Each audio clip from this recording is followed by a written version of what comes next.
Welcome to Ghost AM. Thought I'd add a little spirit to the night. Good to be with you, everybody. I'm Art Bell, and we'll be here all night long. Nothing but ghost stories. The ground rules are simple. You tell the story. We'll listen. But it's got to be a real one. Heaven knows. Is it heaven? There are plenty of them out there. And going back now to a caller, my first caller, I might add, on WJR in Detroit. And I just, you said your radio station, sir, covers 38 states. I just got a fax from somebody. Said WJR 760 from Detroit is coming in here, gangbusters, and he sends the fax from Birmingham, Alabama. His name is Ron. So there you are, all the way down in Alabama. You can get it in Detroit, Alabama. Listen, Detroit, as we all know, is the center of some pretty strange activity upon Halloween. Yeah. And I know there's a lot of volunteers out in your streets tonight trying to keep things quiet. I assume so far they are quiet. Well, they haven't been too bad. I just had to go outside. My wife said she heard somebody parking out front. Great. And it's like we had a car stolen out front 2 days ago, so it's not the best neighborhood, but then again, it's not the worst. Well, I've got a way to keep people inside. Did you hear last hour the Bigfoot sound I played? Oh, yeah. You did, huh? All right. My dog. Uh-huh. Well, I've got something else I want. If there's anything that'll keep the people in Detroit inside, try and imagine this outside. Listen carefully now.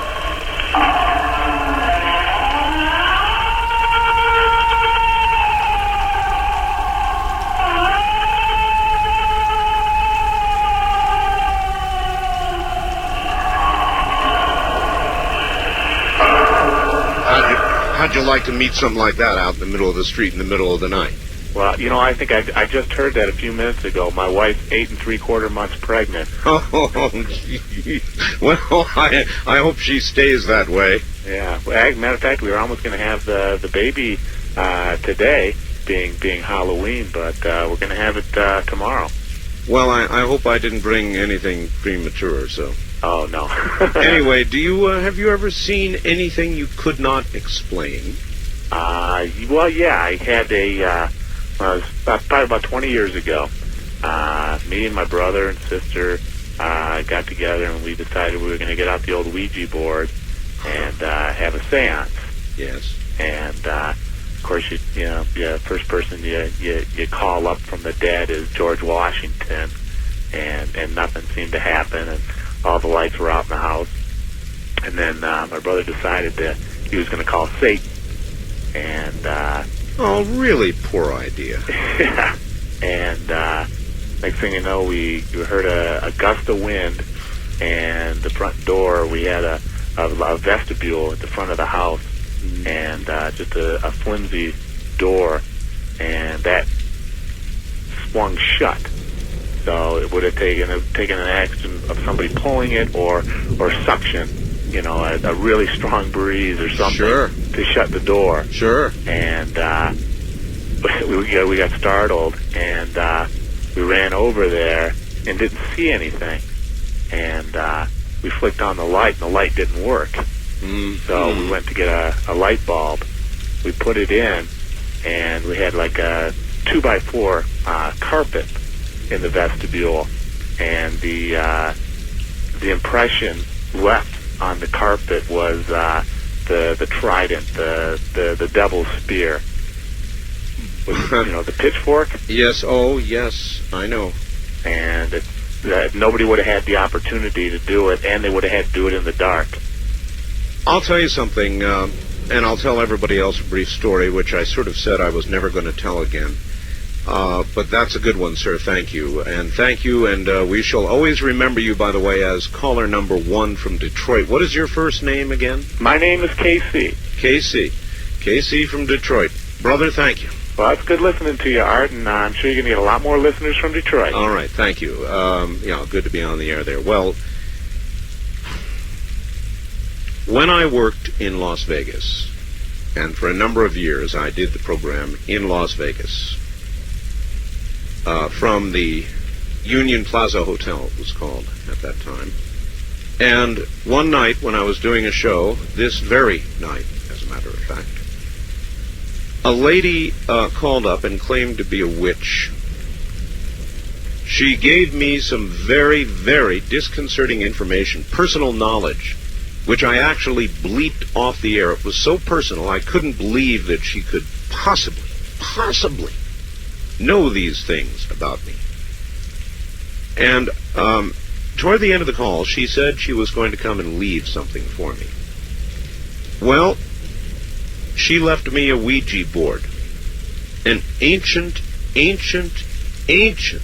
Ouija board. I have never, nor will I to this day, tell you what has happened to that Ouija board. But when you call upon spirits, when you call upon the dark side, and you do it with something, an instrument, it does not matter, you'd better be damn careful what you're doing. Ouija boards are an opening. They're an opening into a world where there are things that you may not really wish to meet. So my advice to you, without telling you the detailed story of this board, which is frightening, my advice to you is do not play with Ouija boards. It's like opening a door, and you just don't know what's going to walk through. West of the Rockies, you're on the air. Hi. Art. Yes. Hello, how you doing? Okay, you're going to have to get into that phone and yell at us. Alright, how's this? Much better. Alright, thanks. Where are you? I'm in Spokane. Spokane, Washington. KPA. Mighty KPA. You bet. I have a story for you. All right, go ahead. It's a doozy. About a year ago, I was staying at a friend's house up in Newport. Mm-hmm. And, we were sitting down in the basement, right? Yes. And we were sitting there smoking cigarettes and talking back and forth. Doing guy stuff. Yeah. And, I was sitting there and I was watching my smoke from my cigarette go up, and all of a sudden I seen a face kind of appear into it, you know, the smoke going up into the air. Mm-hmm. And I asked my friend, you know, do you see it? And he's like, yeah. And it smiled kind of, and then...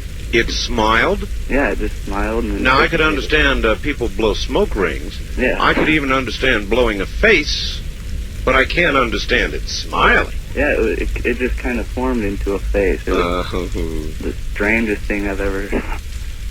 I still get shivers now. And it smiled at you? Yes. Well, it's better than a frown. Yeah. And what happened to it then? Did it... It just kind of dissipated really slowly. God, that's weird. He's told me about stories about seeing things in his house before, too. So. Well, I'll tell you then a little story. I have a photograph. Thank you very much for the call. I have a photograph of a ghost. A real ghost. It might be a wonderful night for some of you to get this photograph.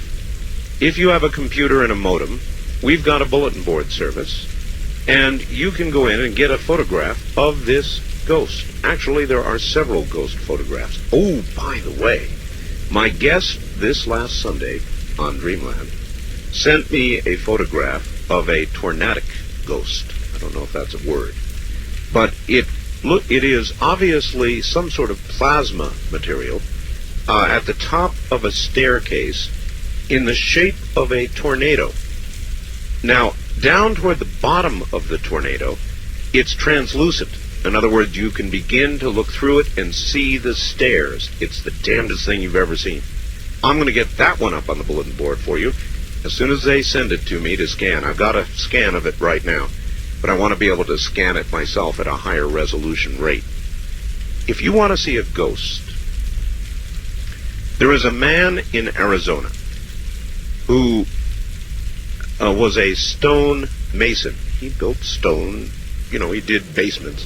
And he did a wine cellar for a fellow in about a 100-year-old house. He was very proud of the work that he did. And when he was done, he took a photograph of his stone masonry work. It was beautiful.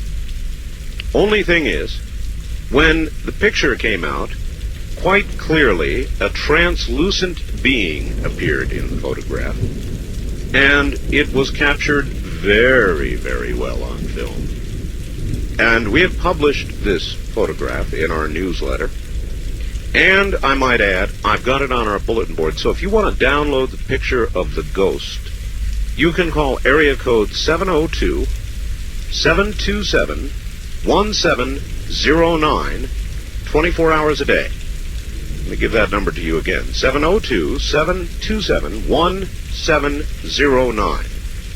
And if you're able to download with Z-Modem protocol, you can download a photograph of this ghost. You take a look. There's a face, there's a body, there's arms, there's legs. It's a ghost. It's clear. It's in color. There's no mistake about it. There's some sort of spirit, some sort of entity in that photograph, and you're welcome to download it and take a look for yourself. We do a lot of that. We try to make some of this material available to you, so it does not all have to be the theater of the mind. That's what radio is. I want you to be able to see what I see so that you can see that I'm not totally crazy. West of the Rockies, you're on the air. Hello. Hi, Art. This is Aaron calling from Los Banos, California. Hi. Hi, I have a really good ghost story I wanted to tell you. Let her go. Okay. This story happened in 1951. It was given to me by my father, and it happened to his cousin named Norbert. And he was at a movie theater and in Morgan Hill, California, and he was leaving, going towards San Jose. And there's a stretch of road they call Monterey Highway that they called the Blood Alley. And one night after the movie was done, he was heading home to San Jose, heading north. Sure. And he was going about 45 miles an hour in his old car. I know the road, by the way. Yeah, and there's a little highway, and while he was going up there, he saw this, beautiful young-looking lady on the side of the road and walking really slowly.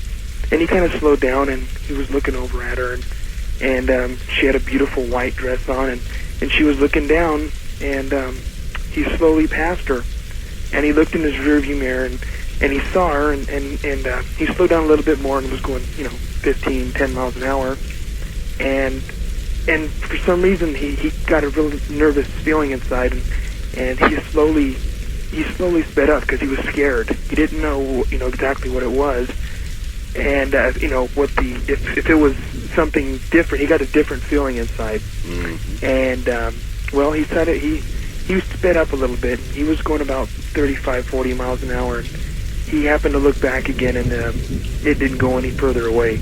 It wasn't leaving, and that really started. You mean the lady in the white dress was as close to him? Yes, as it was the first time he saw her. And he really started getting nervous, and he put his foot on the pedal and got up to about 50, 55 miles an hour. Sure. And he looked in the mirror, and it wasn't any. As a matter of fact, it was getting closer to him. Now, it was getting closer to his car. Really? On the passenger side. There are many, sir, that have died on that road. Yes, very. There was a lot of fatal accidents back in the 50s and earlier on and later on also.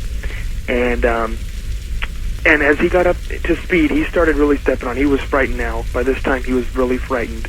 He was going, tipping the car out to, I guess, 70, 75 miles an hour is what he said. That'd be my reaction. Yeah, he was really moving now. I'm the let's get out of here kind of person. Yes. And he looked in the mirror this time, and he looked in. As a matter of fact, he didn't look in the mirror. He looked over to his right side where his little side mirror was, to get a better picture.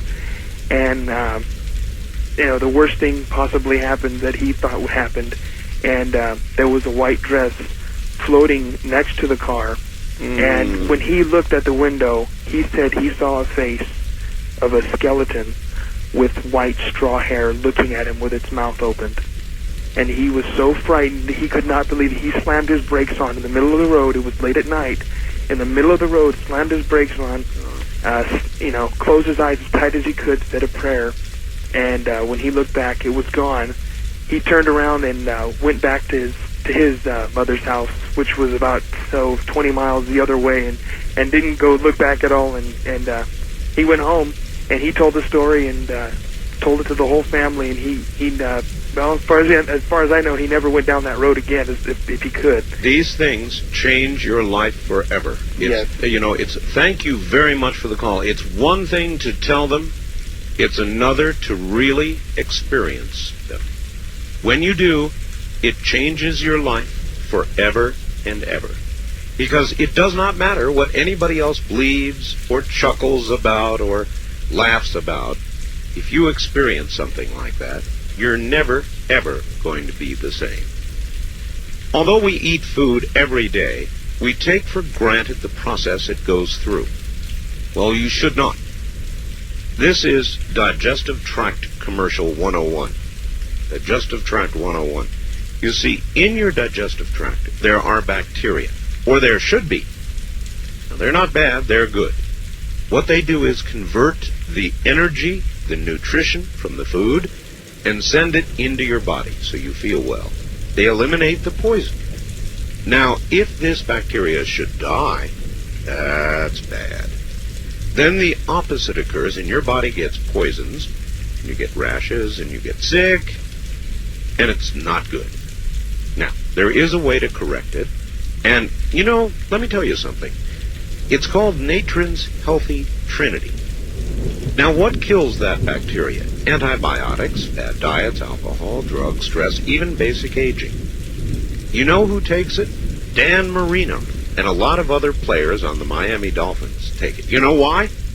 Because they take antibiotics, and that kills the bacteria, and then they just, they're not ready for a good game. So they take Natron's Healthy Trinity. And you can too. You can order it by calling 1-800-992-3323. It restores, you see, your body's natural balance. Whatever has killed it, Natron's replaces it. 1-800-992-3323. In a world gone crazy, it's kind of nice to be able to relax, put on some music, and just let it all go. That's what higher octave music does for me with artists like Cusco, Neil Sean, Shaheen and Sapir, Craig Shakiso. It's music that takes you to a very nice place and then lets you down easy.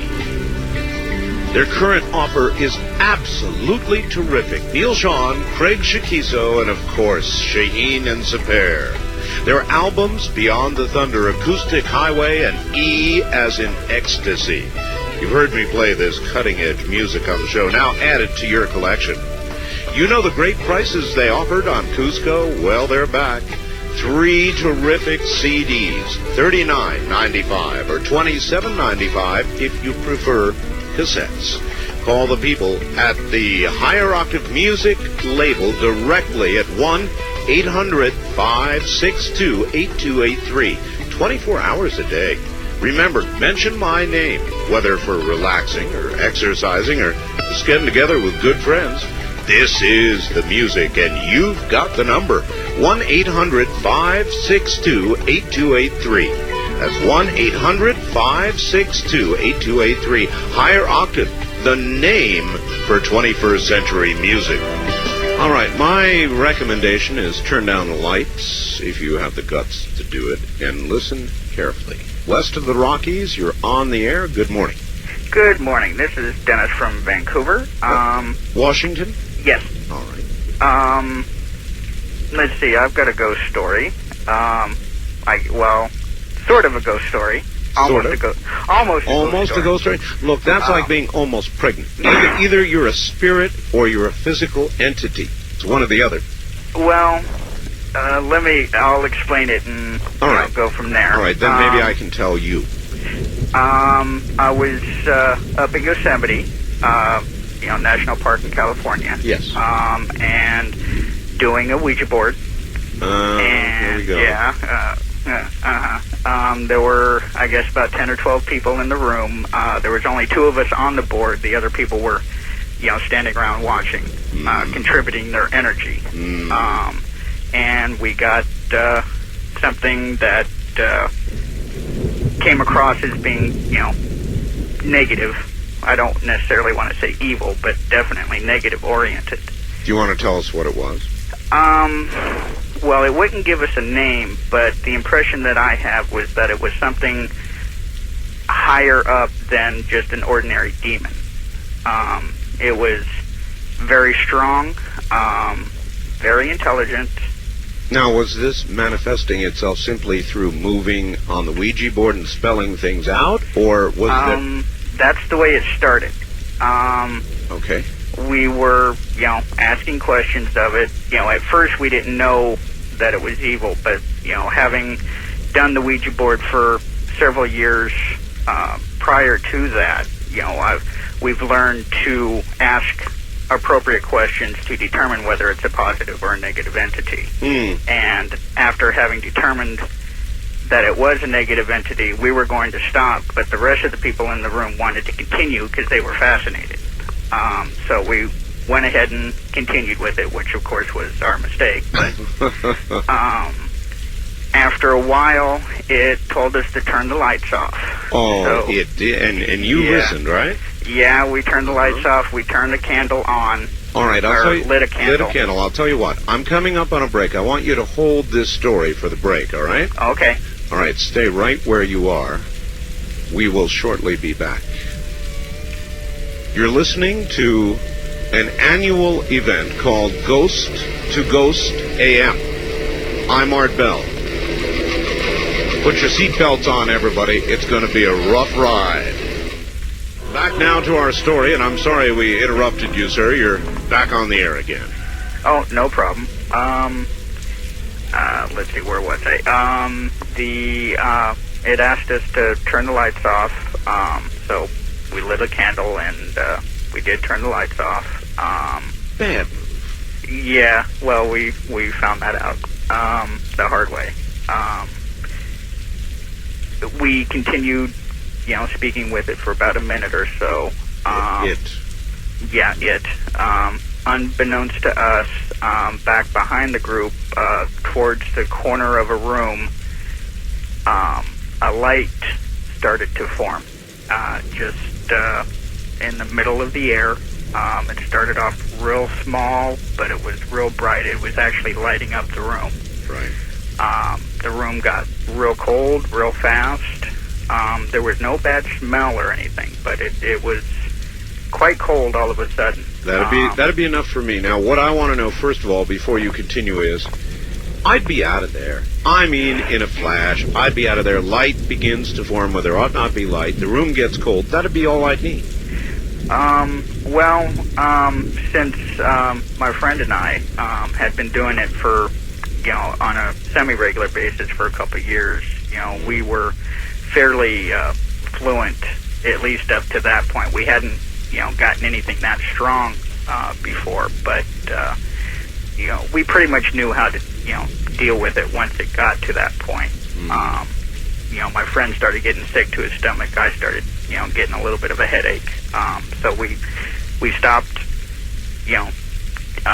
with the board itself and basically moved back away, relaxed ourselves, started saying some prayers, started, at least I started imagining a golden light around myself, which is what I consider a protective light, and went from there, and we just left the board alone, and the light did fade. We turned on the room lights itself, and the light just faded out. Well, that's good.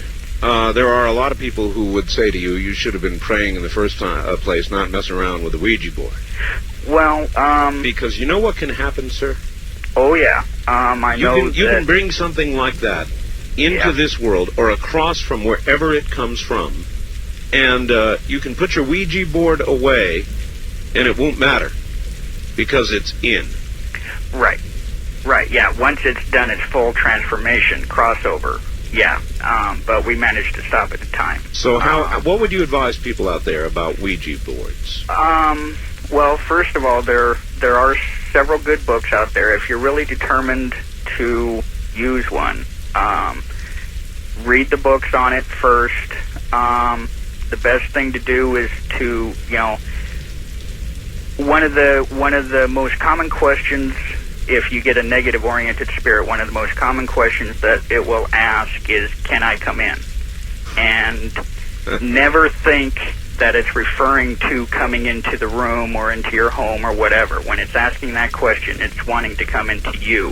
And you always say no. And if you get a question like that, I would suggest that you stop and don't mess with it anymore. Okie dokie. Thank you very much for the call. There are many out there who probably ought not mess around with this kind of thing at all. It's very serious.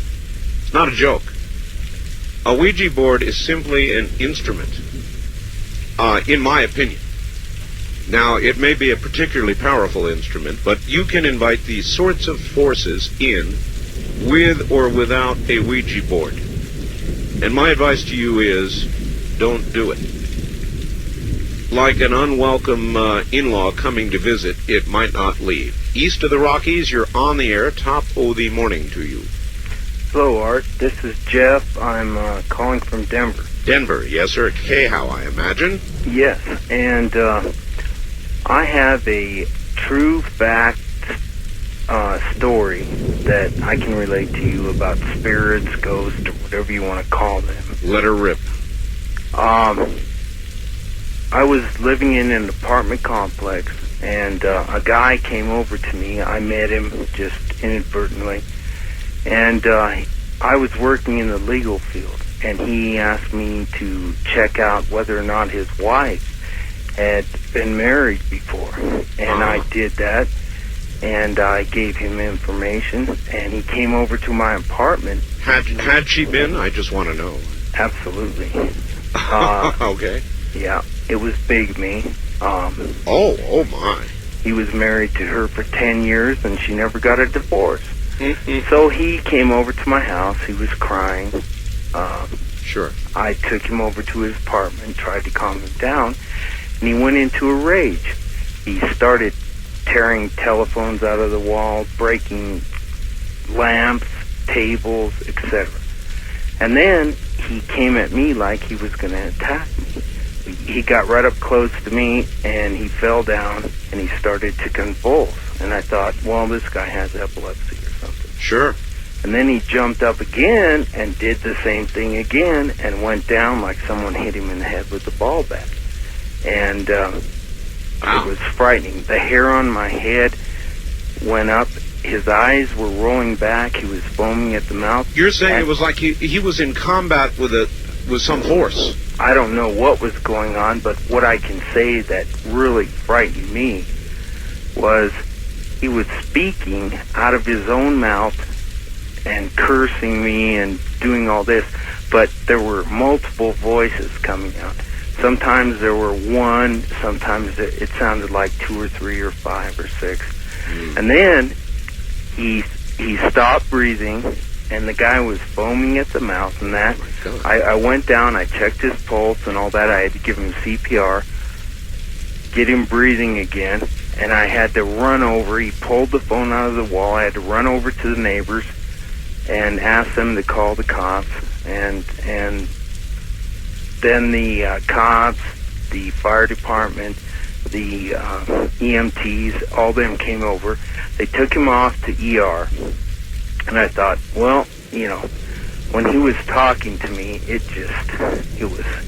was horrible. It was something I can't even explain. What would you say? Would you think he was possessed, or was he being beaten by some outside force?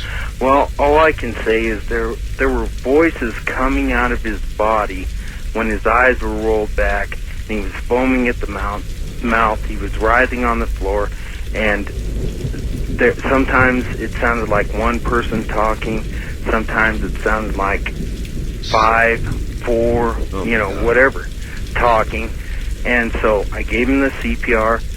They took him off, and then that was about 11 o'clock at night. And then about 4 in the morning, they let him out of ER, and he came back to my apartment. And I said, get out of here. I don't want to talk to you. I'm sure. Leave, go, now. And then about 5 months after that, I met him in a parking lot of a shopping center. And I said, do you realize what's going on?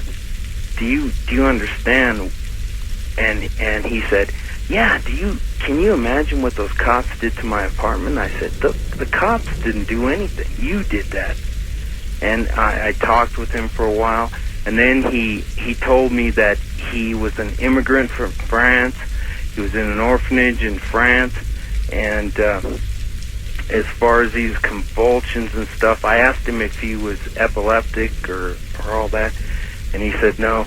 And I was talking with him, and then he said, I was in an orphanage in France, and 2 priests told me I was possessed.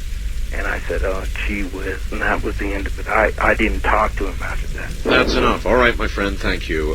That's quite enough. Well,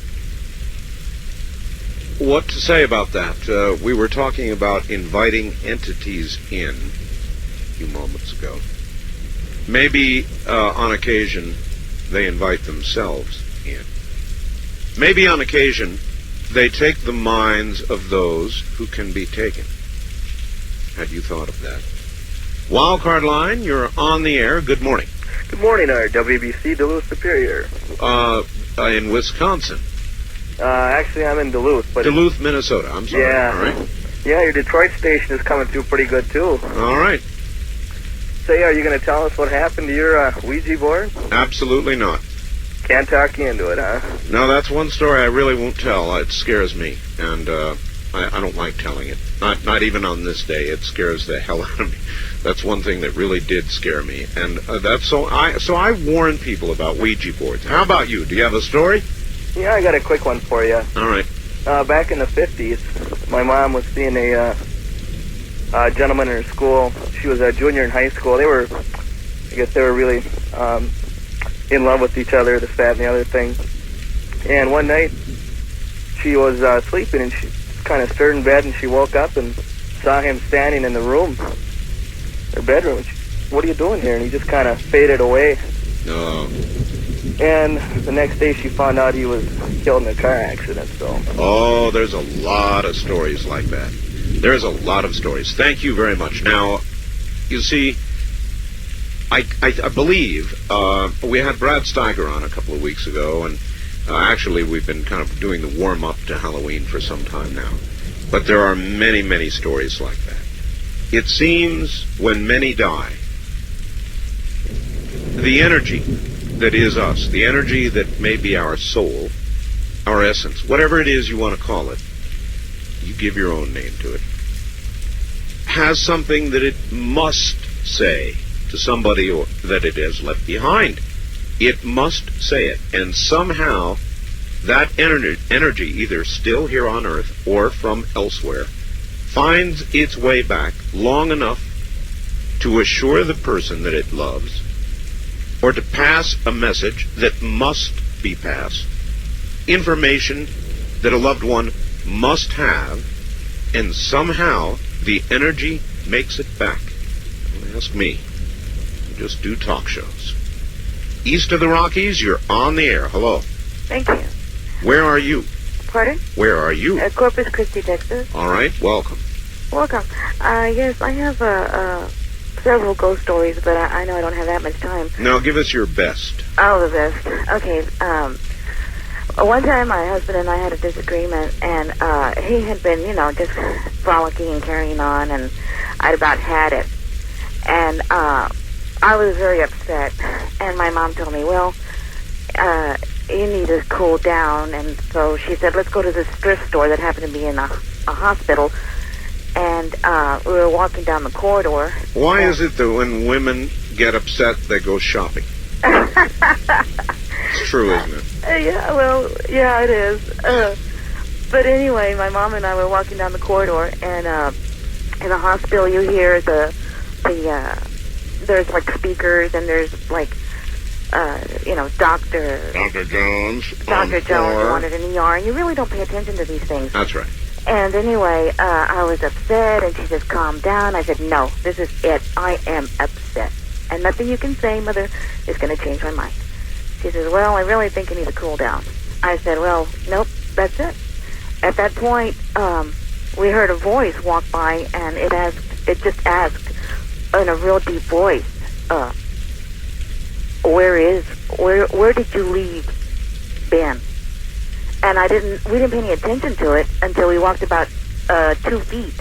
And then my mom and I looked at each other, and we turned around together, and we saw a tall, almost Frankenstein stature man and a short man. And they both had on those white gowns, and their skin was gray tone. And we both looked at it, and then I kept looking at it, and then the tall guy turns around in like a Frankenstein stance and looks directly into my eyes. And he lifts his head up just a bit, like telling me, I'm going to get you. Because you're vulnerable. Because you can be mine. And then he just turns around and he walks off with the other short guy. And we both looked at them, and their skin tone was like, it was gray, as if they were had been dead for years. And then I looked at my mom, and she looks at me, and she says, "Make the sign of the cross." We both made the sign of the cross. And she says, "Look, when you're this upset with somebody, the evil spirits know that you're vulnerable. And at this point," she says, "you need to cool down, because this is how bad things happen." Well, I'll bet you if her first speech didn't work, this one did. Yeah, well, I still haven't forgiven him, but... you did calm down. Oh, yeah, I did calm down. And there are, I just want to tell everybody that there are bad spirits out there. Yes. And that when you're being negative and you're vulnerable and you don't have the fear of Christ or something that's more powerful than them, then they can get you. But if you have, if you can say a prayer now and then... it's a matter of weakness. It's a matter of weakness, like you were saying. It's a matter of weakness, and they'll come right on in, and this is how bad things happen. It's such a good point, thank you. Even if I were to relate it to what I do, and on this program, we talk about a million things. This is like any other, not like any other program you've ever heard. We delve into areas that are...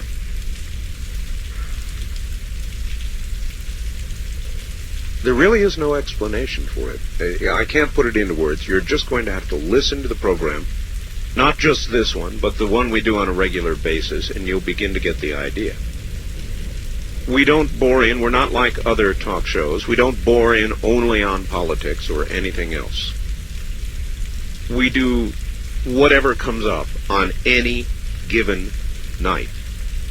And occasionally, we'll be in the political arena, or we'll be talking about something very terrestrial. And somebody will push my button. Now, in latter years, I've tried to let it happen less and less, but my button can be pushed. And there have been, over the years, a few times, mind you, a few times when I have virtually lost it. I mean, I have become red-faced, heart-pounding, totally out of it, angry, and just totally blew up on the air. It does not happen very frequently, but it has occurred. Let me tell you, when that does occur, folks, as this lady just said, in my opinion, these are very, very vulnerable moments. And it's possible that if there is something close, something waiting for you, you are vulnerable. And it could take you in an instant. You don't believe it? That's fine. Just heed my warning. You're listening to Ghost AM. From the great American Southwest and the high desert, I'm Art Bell. We'll be right back.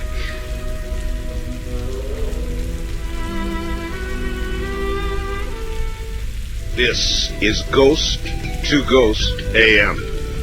A lot of new radio stations joining us this morning. WJR Detroit, WHAM Rochester, New York. Both of them monsters, covering large segments of the entire country. Also, WFMD, Frederick, Maryland, touching parts of Baltimore and Washington, D.C. As well, WTAD, Quincy, Illinois. Welcome to all of you.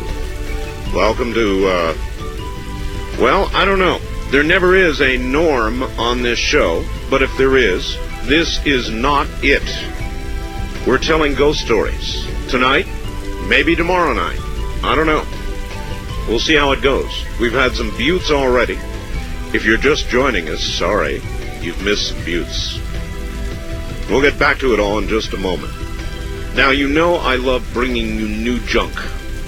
Oh, well, I shouldn't call it junk, should I? My wife calls it junk. She calls everything I like junk. Radios, I love them. She calls them junk. New stuff, how about that? Select Comfort is new stuff. It is a bed as no other. It has no springs. It has no sloshing water. It has only air pockets inside of it. And they will either get stiffer or slacken at your electronic command. Got a little electronic control over on your side of the bed, so does she. And you can adjust this bed to make it any way you want on any given night. So you wake up in the morning without aches, pains, and hurts. Now, we don't expect you to buy the bed. Sight unseen. Actually, from the outside, it looks like any other bed in the world. Inside, vive la différence. I guess that's still okay to say in all parts of Canada, huh? Now look, we'll send you a videotape, and it will show you all about this bed. Then and only then, if you decide you want to buy it, you get a 90-day exclusive in-home or night trial, whatever, risk-free. In other words, look, they won't be able to if they came to take that bed back from you, you'd guard it with a shotgun. Believe me. The number to call for Select Comfort for the videotape, which is free, is 1-800-448-5700. That's 1-800-448-5700. In a moment, more Ghost to Ghost AM. The secret of making money is the right time. Now is the time to call the number I'm about to give you. Vice President Albert Gore said one thing just right, quote, "Make no mistake about it. The telecommunications industry is by all odds the most important lucrative marketplace of the 21st century," end quote. Act now. Discover how a minimum $7,700 participation in telecommunications right now could bring back to you $20,000, $30,000, $40,000 and more, plus a yearly income for the rest of your life. And yes, it can be part of your IRA or retirement plan. For complete details and a free video cassette, call them now, toll-free, 1-800-444-1049. Ensure your financial future. Take action now, 24 hours a day. That means now, 1-800-444-1049. For a free investor's report and a video, call 1-800-444-1049. This is from a retired Navy fellow. Art, you had a show about airplane ghosts. Well, here's one about ship ghosts. I am retired, U.S. Coast Guard. I served on the icebreaker Glacier with a ghost. I saw him only one time. I was asleep in my stateroom when I heard a knock at the door. The door opened, and a sailor, that's in quotes, leaned in and said, "Mr. Blank, you're needed in B1 engineering room. One of the mains is making bad noises, and the watch needs you." Got to the engine room fast as I could. The door opened as I got there, and one of the sailors said, "I was just coming to get you." I told him I came as soon as I was called. His reply was, "Huh? This just happened, and I was just coming to get you." Another time, I saw the hatch to the emergency diesel generator room close, and the lock wheel spin and lock. On entering the compartment, there was no one there. It's a small area with no place for anyone human to hide. The third time the ghost made himself known was to a woman who worked for the district office. She was updating blueprints while we were moored in Long Beach. Suddenly, it burst into the mess hall so scared she was shaking. She told us she had seen a transparent sailor walk out of a bulkhead of the passageway, glare at her, continue on down the hall. She never came back on that ship. Jim, U.S. Coast Guard, retired. Shelton, Washington. Thank you, Jim. East of the Rockies, you're on the air. Welcome. Hi, Art. This is Jamie calling from Houston, Texas. How you doing, Jamie? I'm just fine. I'm a first-time caller, and I want to say that I've personally never seen a ghost, but the story I wanted to tell you has been in the family over 90 years, so I thought I might tell you. It's coming from 3 generations. You might tell me. Yeah. All right. Well, my grandmother used to tell me, but her grandmother told her when she was a girl, her uncle, her mother's brother, his wife died after they had had a new baby, and he had a little girl that was 6 years old, Right. and then they had a new baby. Well, when he would get the little girl and the baby bedded down at night, you know, there were no electric lights. It was just old shacks in South Carolina.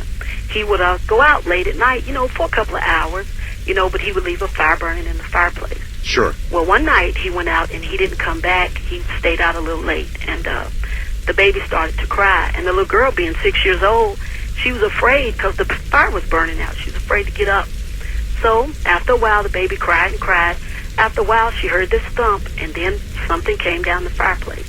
So the little girl said it looked like a big bird, and the bird stood right in front of the fireplace. And it started fanning its wings. And the fire just rose up, and she could hear a voice saying, "Get up and give Mama's baby some water." She couldn't see the face of the bird. She could only see the back, but she knew that was her mother's voice. So she walked around the bird and got the baby some water. When the baby was back down, the bird went back up into the fireplace just like it came, and the fire burnt real high all night long. And the little girl was telling her father about this big bird that came down the fireplace and told her to get up and give Mama's baby some water.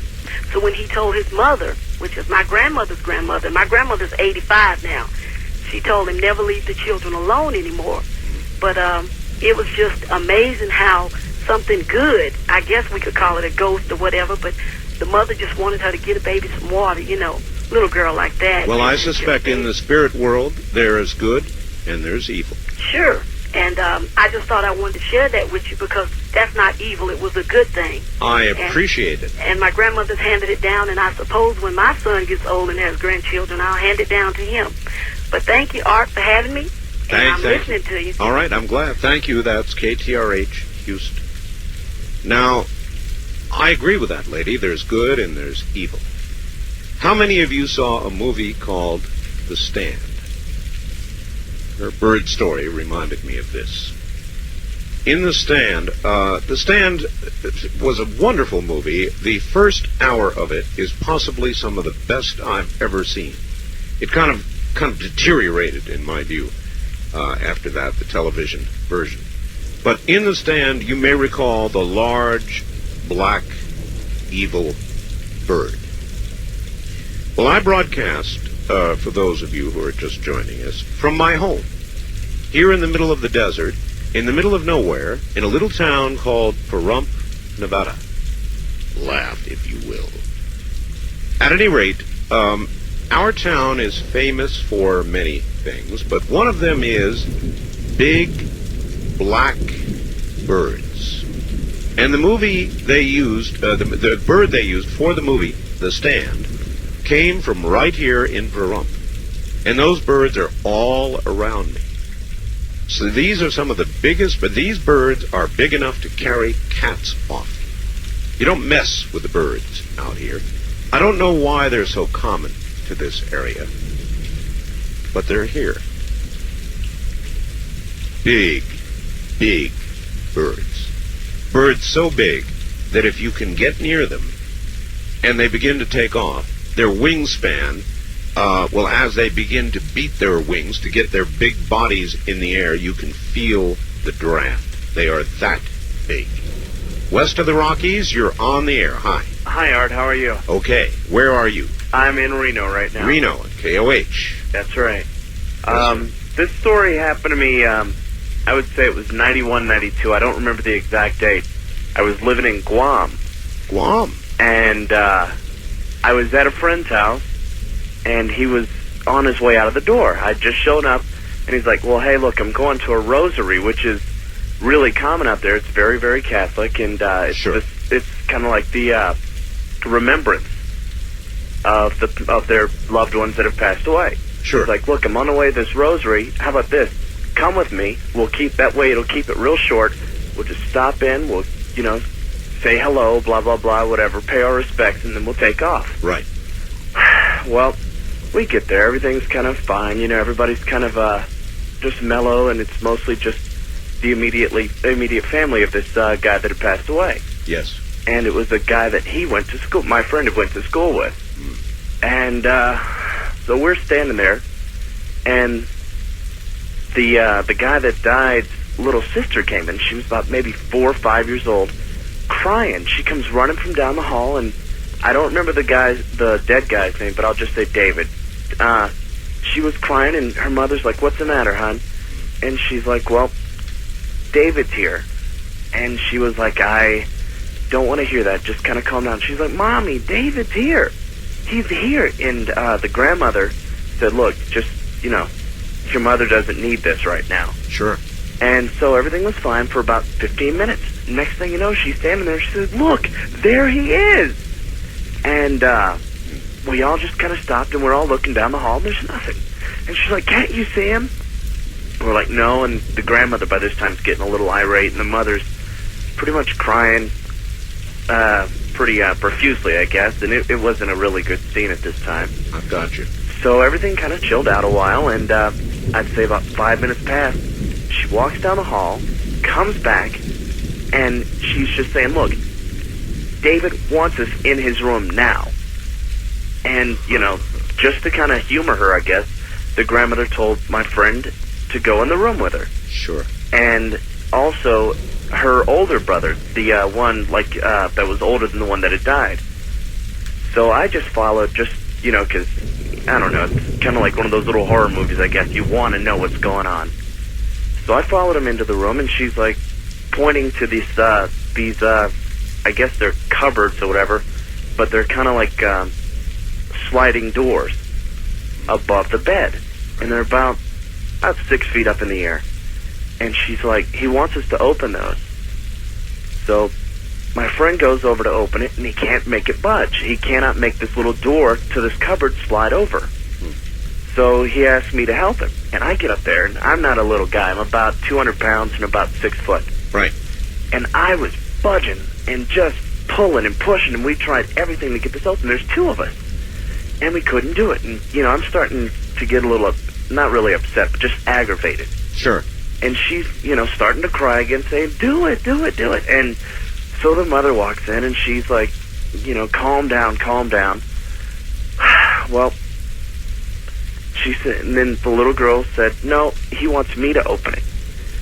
So my friend picked her up, and she slid it open with not even a budge. It was just like she could have used her pinky.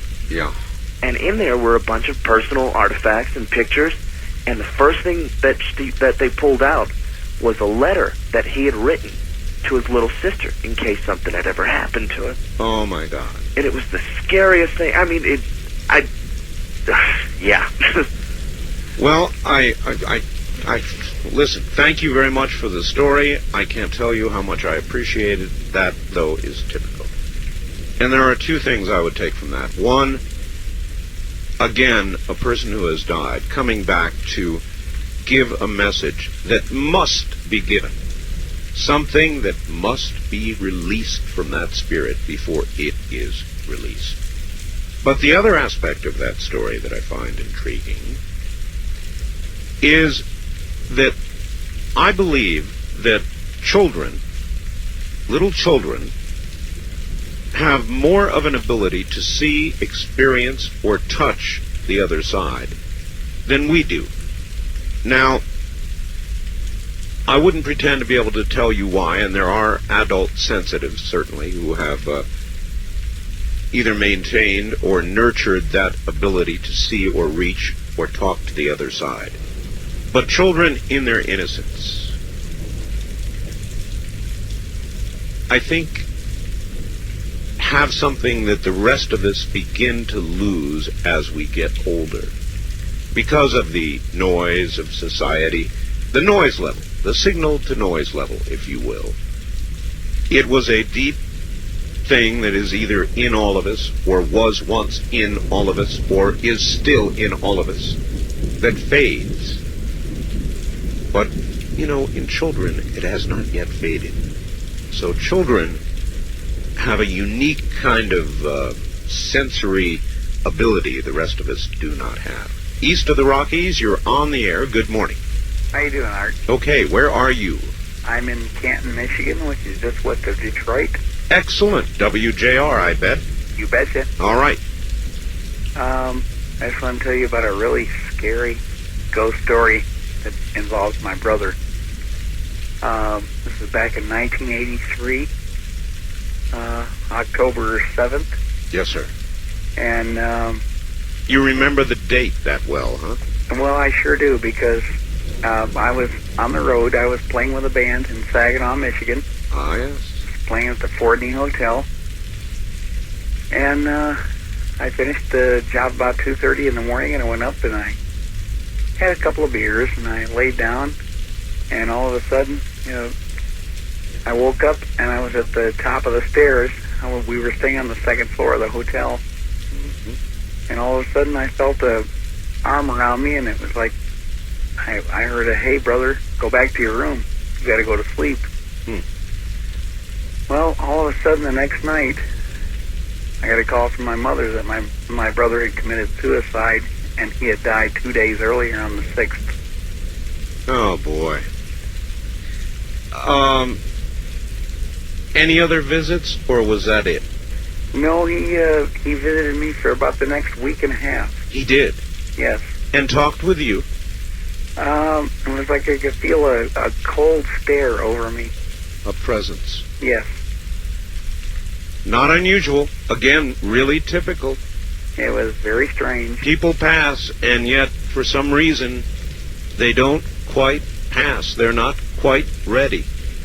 And I guess that was the case with your brother. Now, I'm curious. Were you comforted by that or frightened by it? I was comforted very much.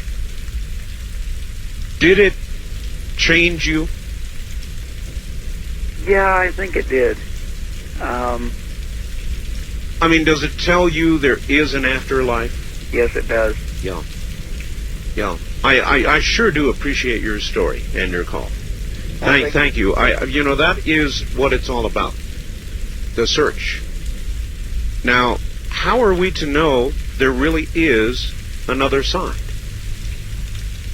Well, he knows. Other people who have experienced things like that, they know. And I may know something, but I don't want to talk about it. I'll let you do the talking. West of the Rockies, you're on the air. Good morning. Well, how art thou, Grandmaster of all Nye County? Well, thou art fine if you would turn your radio off. Okay, I sure did. Sorry about that, Art. Sorry. Where are you? I'm calling from Fresno, California, and I'm on KMJ 580. That's the one. You got it. I want to say one thing. I really enjoy your show, and I enjoy Dreamland immensely. Thank you. It is a different kind of program. Well, it certainly is. I think I have nightmares about every Sunday night. Well, anyway, if I may relate a story to your audience, I don't know if it's necessarily a ghost story, but I always thought it was spooky, and I always think of it from time to time, and I tell people. Well, one Saturday morning, it was back in 1988. It was 2 weeks before I was going to go out of town. That's how I remember. I started to wake up on a Saturday morning. All of a sudden, this blue light shined. It was like a blue light shined inside of my head. Inside? Wait a minute. Inside of your head? Yeah, it's like a TV. All of a sudden, like a TV or an image flickers inside of my head. Okay. And then from here, get a load of this. I saw it was like these people, like in a large or a fairly good-sized underground cavern or hallway or room. Really? And it was this swath. They were bathed in blue light. There was 4 of them. They were tall. They had like jeweled masks on and robes. And I had the feeling that the ones in the black were women, and their hair was like kind of longish and black. And then the men had gray robes, and their skin was like white, like Mickey Mouse. And it lasted for about 30 seconds. And then from time to time, I think of it maybe it's symbolic of something or what. But I'll tell you, I was sure startled, but I think subsequently I've told people about it, and they said, well, maybe there's a symbol there. Or what would you call that, a vision?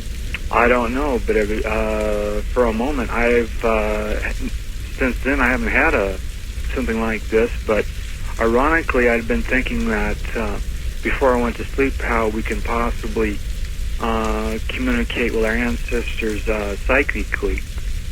And I don't know if it's a possibility. Why do you think they were your ancestors? Well, I mean, I got to thinking about that subject by coincidental.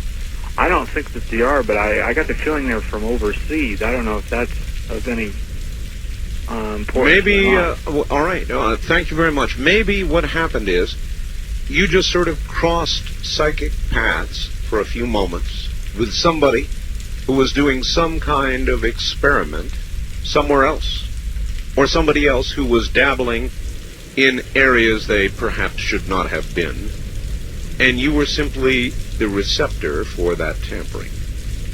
Now that's an absolute stab in the dark for somebody who is simply a talk show host and listened to your story. I don't have the slightest idea what it was. But if you'd had a couple, it certainly would sober you up, wouldn't it? We'll be back. There'll be more. This is Ghost to Ghost AM. Hi, Art. Great show. First off, in my 35 years, I have never encountered anything of a strange nature before. That is, until just recently. I'll let you decide if this is a ghost story or not. But I'm now convinced. I've been living at an apartment complex for about 2.5 years. I work nights, therefore I sleep in the day. Figure, I do too. After a few months after moving into my apartment, I'd be awakened from a sound sleep by the feeling that someone was in bed with me. It was as though someone was thrashing wildly about the bed. But when I looked at the bed, it was as empty as was the bedroom. This happened every day during the month of September and stopped after September 21st. I thought it was just a sleep disorder. Since it seemed to have disappeared, I soon forgot. Then, the following September, the same thing happened. And just as before, it stopped after the 21st. I went to my doctor. I discussed it with him, and he gave me some pills. Anyway, last month, it began again, and the pills did not work. As the 21st approached, the thrashing feeling would be more intense and last longer to the point where I could no longer get any sleep. Now, after 2 days of no sleep, I came home from work, and a neighbor who I've been having a passing acquaintance with noticed my haggard look. He asked me if I was sick. I told him that I wasn't getting much sleep lately. One thing led to another, and before I knew it, I told him of my strange tale, but I left out the thing about it only happening during the month of September. Now, this guy has lived at this complex for 15 years, and here's what he told me. Quote, I often wondered why no one stayed for very long in your unit. Now I think I know. Back in September of 1981, a young lady lived in your apartment, and later that month was found dead on her bed. The autopsy showed that she had been strangled and put up one hell of a fight. End quote. Now I believe the thrashing about my bed is the spirit of this lady. Another thing that's strange is that it only happens during the day, not the night. Therefore, I feel she must have died during the day. What do you think? What should I do? Jim in Phoenix, Arizona. Buddy, I wouldn't begin to try to tell you what to do. I don't know. More Ghost to Ghost AM in just a moment. I call it that. Normally the name of the show, by the way, is Coast to Coast AM. But tonight, and maybe a bit of tomorrow night, it's Ghost to go. Many of you health-conscious folks are familiar with antioxidants and their amazing health benefits.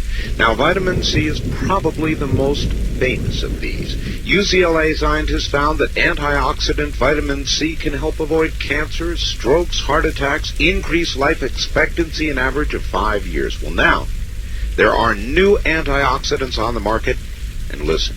Scientists say they are 20 times more powerful than vitamin C and 50 times the power of vitamin E, another antioxidant. They're called pycnogenals, the super antioxidants. You want to remember that if you're a health-conscious individual. Why?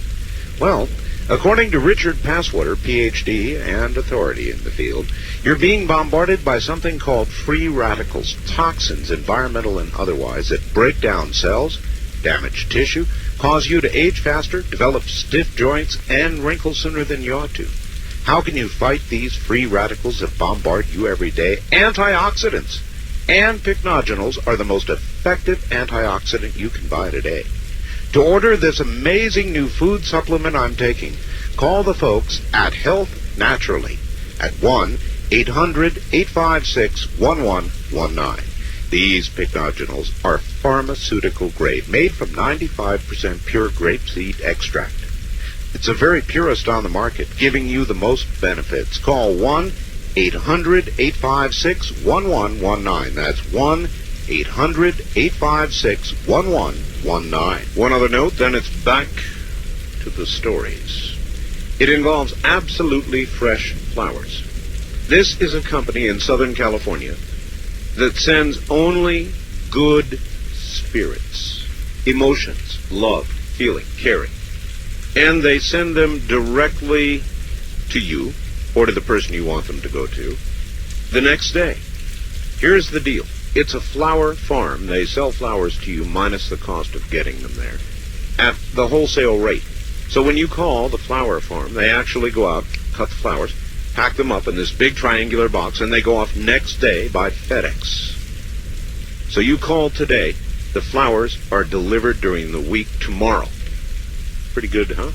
Or if you've got a birthday or anniversary coming up and you want to settle your mind now, you can call, and for $39.95, you get this incredible shipment of flowers.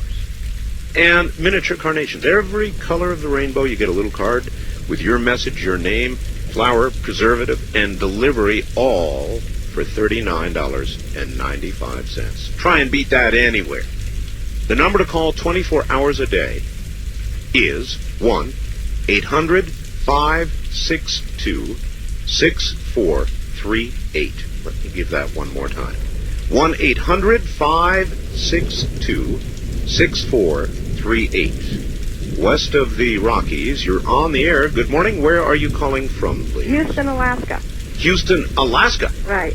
All right. Welcome to the show. Thanks. My name's Linda. Hi, Linda. And let me tell you first that I was born on Friday the 13th.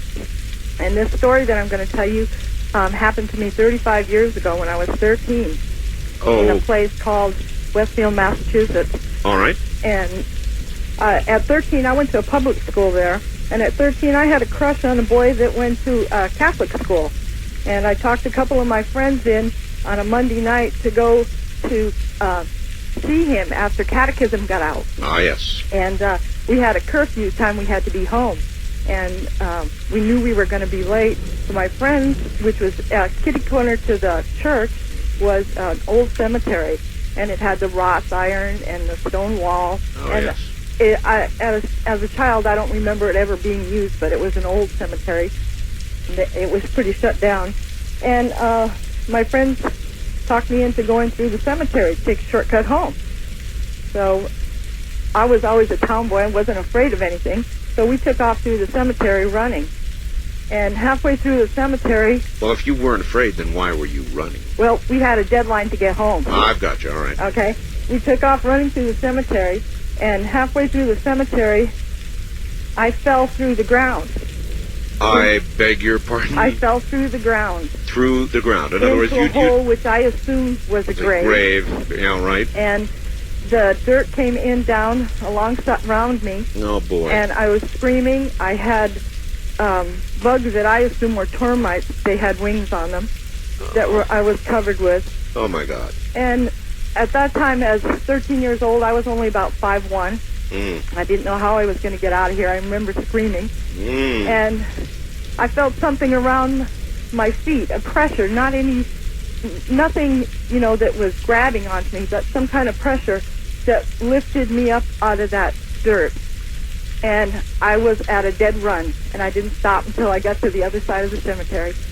And my friends were there, and I was covered with dirt, and I was covered with all these, which I assume probably were termites, bugs that were all over me. And I never, to this day, have been in the cemetery. I'm 48 years old, and I've never been back in the cemetery to this day. I cannot say I blame you. That, to me, would be the end of me, dear, because I would have a heart attack right on the spot. That was very scary. Fortunately, your heart was young enough to take it, I guess. Right. Great story. Thank you very much. Thank you. Take care. From Alaska. Oh, man. Can you imagine running across a cemetery in the dark, falling into a grave with bugs crawling all over you? I remember... You remember Poltergeist? I don't know, it's etched into my memory. Do you remember at the end when the graves began popping up and they fell into the pool? Do you remember that? And the skeletons and the sort of half fleshy, half non-fleshy things began popping up in the pool. I wouldn't make it through that. I wouldn't even begin to make it through that. I'd turn around in that mucky water and look at one of those flabbing flesh things, and I'd have my heart attack on the spot. East of the Rockies, you're on the air. Good morning. Hello, Art. Hello, where are you? Austin, Texas. Austin, welcome. Yes, I'm calling about a story that if my family finds out I'm telling this, I'm going to be in big trouble, but it occurred in Louisiana about 100 years ago, and it's still occurring to this day. It's a 100-year-old ghost story that occurred originally in Coshada, Louisiana. And I had an aunt and uncle that lived 100 years ago, several generations removed, and they were recently married. And my aunt died shortly after the marriage, and the uncle was completely devastated. And when he was going to bury his wife, she was in her 20s. They hadn't been married for a year. He had the coffin ordered from New Orleans. He wanted a special coffin. He wanted a glass coffin, and he wanted her buried in Metairie Cemetery in New Orleans. Metairie. And he was told that it would take 6 months for the coffin to be ordered, and so he waited for the coffin to come up to Shreveport, up to his area, and he would keep the corpse upstairs in his house in the bedroom, and according to the servants at the house, he would kiss the corpse every night before he would go to bed. The servant said that he would order them to take the corpse out every day and air the corpse out in a wheelbarrow, and for 6 months. And he had a Ouija board, as you were talking about earlier. Yes. A Ouija board. The servant said he would talk to the corpse every night and have conversations. And apparently this was a jealous ghost. And the servants were horrified. They would not clean this room. They said that candles wouldn't light when they went up there. There was cold air. The candles would blow out. They could hear low-level whispers, and they said objects would fall from the room. And at night, they would, after a while, after a certain point, they would hear conversations between my uncle and some other voice. Some other voice, the corpse, I presume. Oh, my God. And as I say, no one would go into this room for many years. Eventually, the glass coffin did arrive. They did bury her in Metairie Cemetery in New Orleans. She's still there to this day in the crypt. And did that end it? No, because up until the 1970s, all of my relatives who would go to visit this house would not visit that room. They still said that cold area was still there.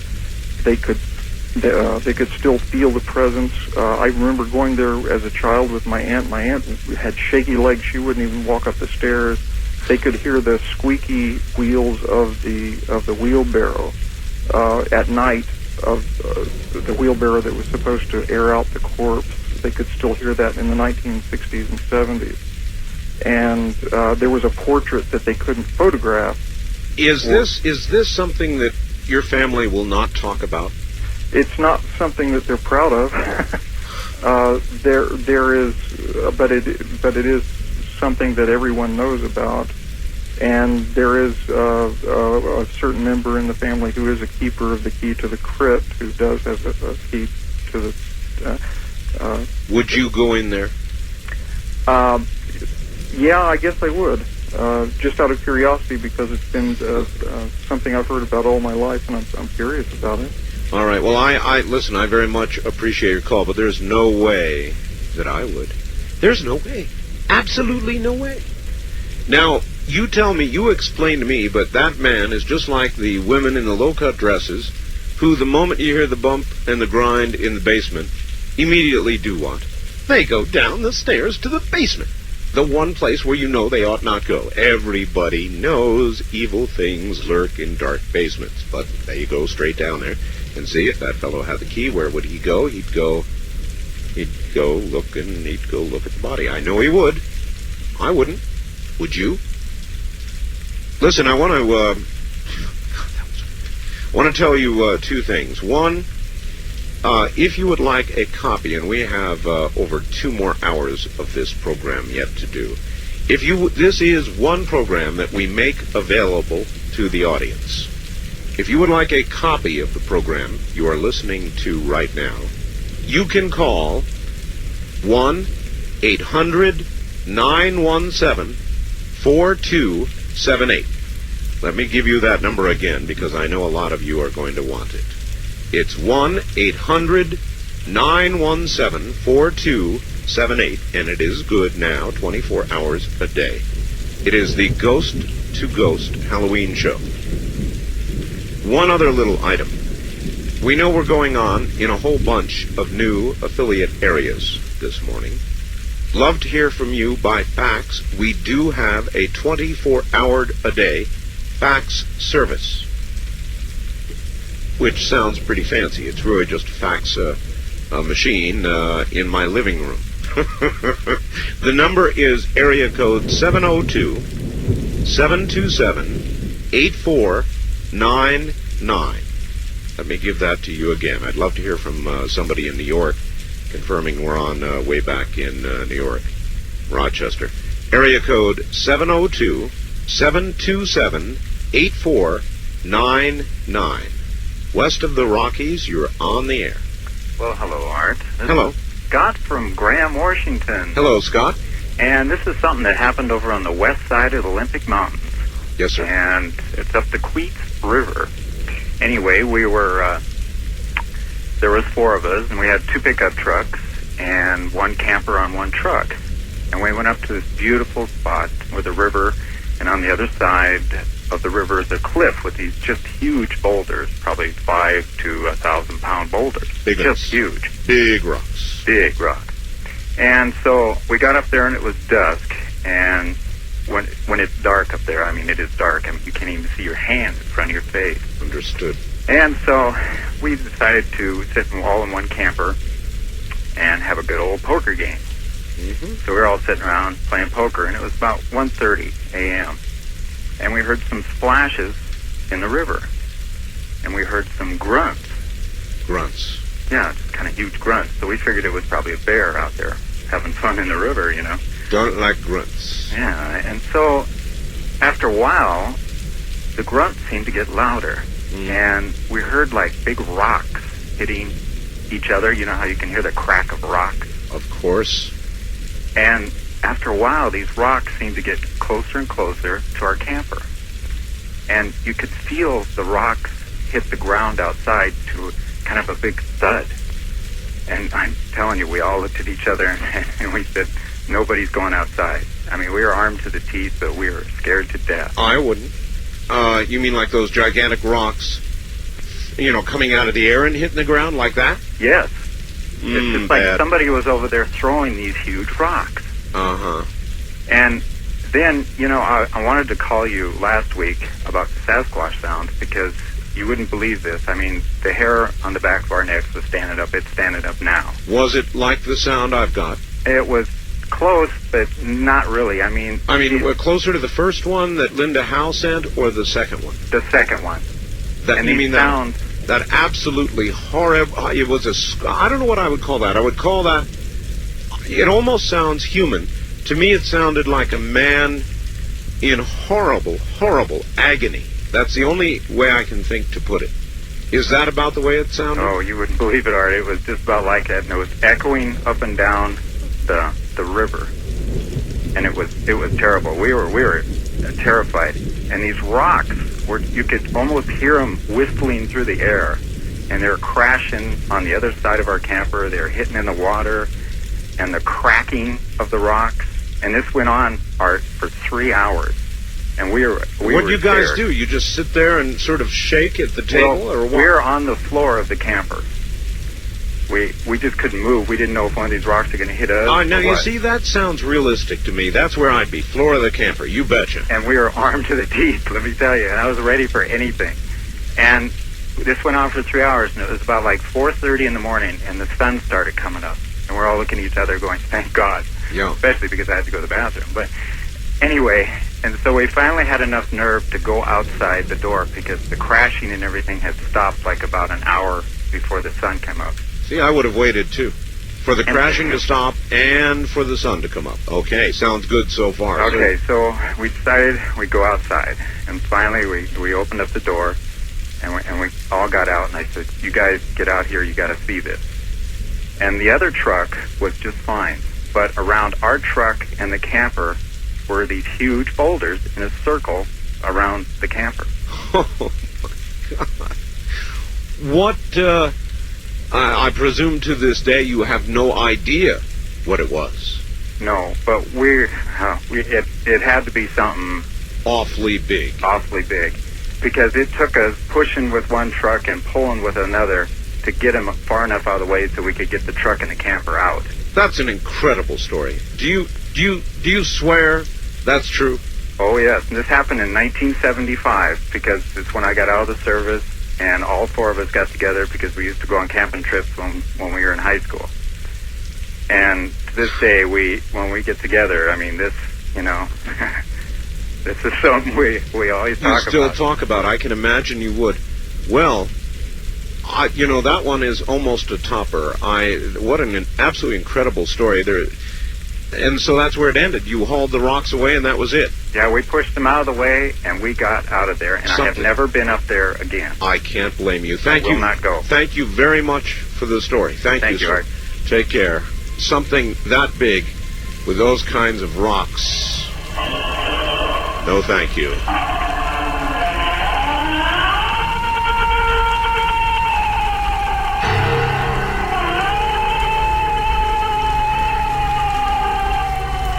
This is Ghost to Ghost AM. I'm Art Bell. For some, we'll be right back. Laprina. You know what that is? It's aspirin. Well, that's not magic. Aspirin's been around for... But wait a minute. You don't have to take Laprina. In fact, you shouldn't. By mouth. It's not even in tablet form. This is spray-on aspirin. Now, you say, well, what do you mean spray-on? Well, aspirin, normally you take pills, right? You digest it. Digestive tract 101, we've talked about that. Gets into your bloodstream, and you have pain relief. Takes a long time, and is not very specific. Laprina, just like a nicotine patch that you put on your arm, puts nicotine into your bloodstream. Laprina, you spray on your skin. Say you got a sore knee, sore shoulder. You spray it directly on the area where you want the miracle. Ladies and gentlemen, aspirin does not need to be taken orally. it can be sprayed on. That's what Leprina is. The people who use it on one of them say it is damn near miraculous. It is. Call them. If you want Leprina, call them. It is Health Naturally that sells it, naturally. And the number is 1-800-308-4565. That's 1-800-308-4565. And if you ask them, they will tell you a way to get Leprina at a very low rate indeed. East of the Rockies, you're on the air. Good morning. No, I think we just missed that person. West of the Rockies, you're on the air. Good morning. Yes, I have a ghost story for you. All right. All ears. Where are you? I'm in Pasco, Washington. Okay. I was camping earlier this summer with a friend up in the mountains. There was actually 3 of us. We went up. Another camping story. Did you hear the last one? Oh, yeah. Oh, man. Oh, not that bizarre, actually. We were up in the mountains, probably 20 miles from the nearest town and 10 miles from the nearest person. Yes. Way out on a logging road up on a clear cut. Someplace we used to go, just for the weekend or something where nobody would be around. And sure. We were up there, and me and this girl went walking down the road, and my friend was sitting up by the campfire, and we come back about 10, 15 minutes later, and he's in the car hiding. I know, he's probably got tired and went to sleep. Yeah. He gets out of the car and goes, "Who is the guy that just came by?" And I looked at him and said, "Get real, man. We're 10 miles from the nearest person. Who the heck could come up here?" Right. He said, "Some guy in a black robe comes by, looks at him and says, 'This isn't right,' and just walks off."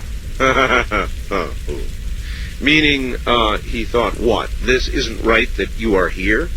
That's what neither one of us can understand, because he'd never been there before. In the road that I was on, they had clear-cut it in another direction, so the road was almost grown over, and I remembered where it was.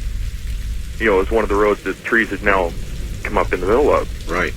And we had no idea what the heck he was talking about, and he just kept going on. Somebody came by and said, "This isn't right."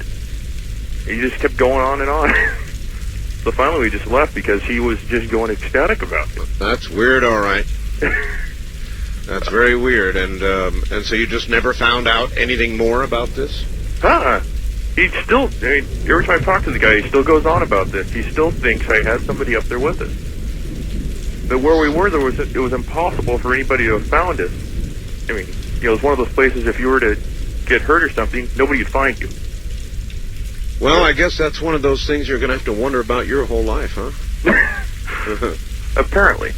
I have another quick one, if you don't mind. Very quickly, yes. I worked in a plant up in a little city up north of here called Lake Stevens. Actually, it's on the other side of the mountains from us. Right.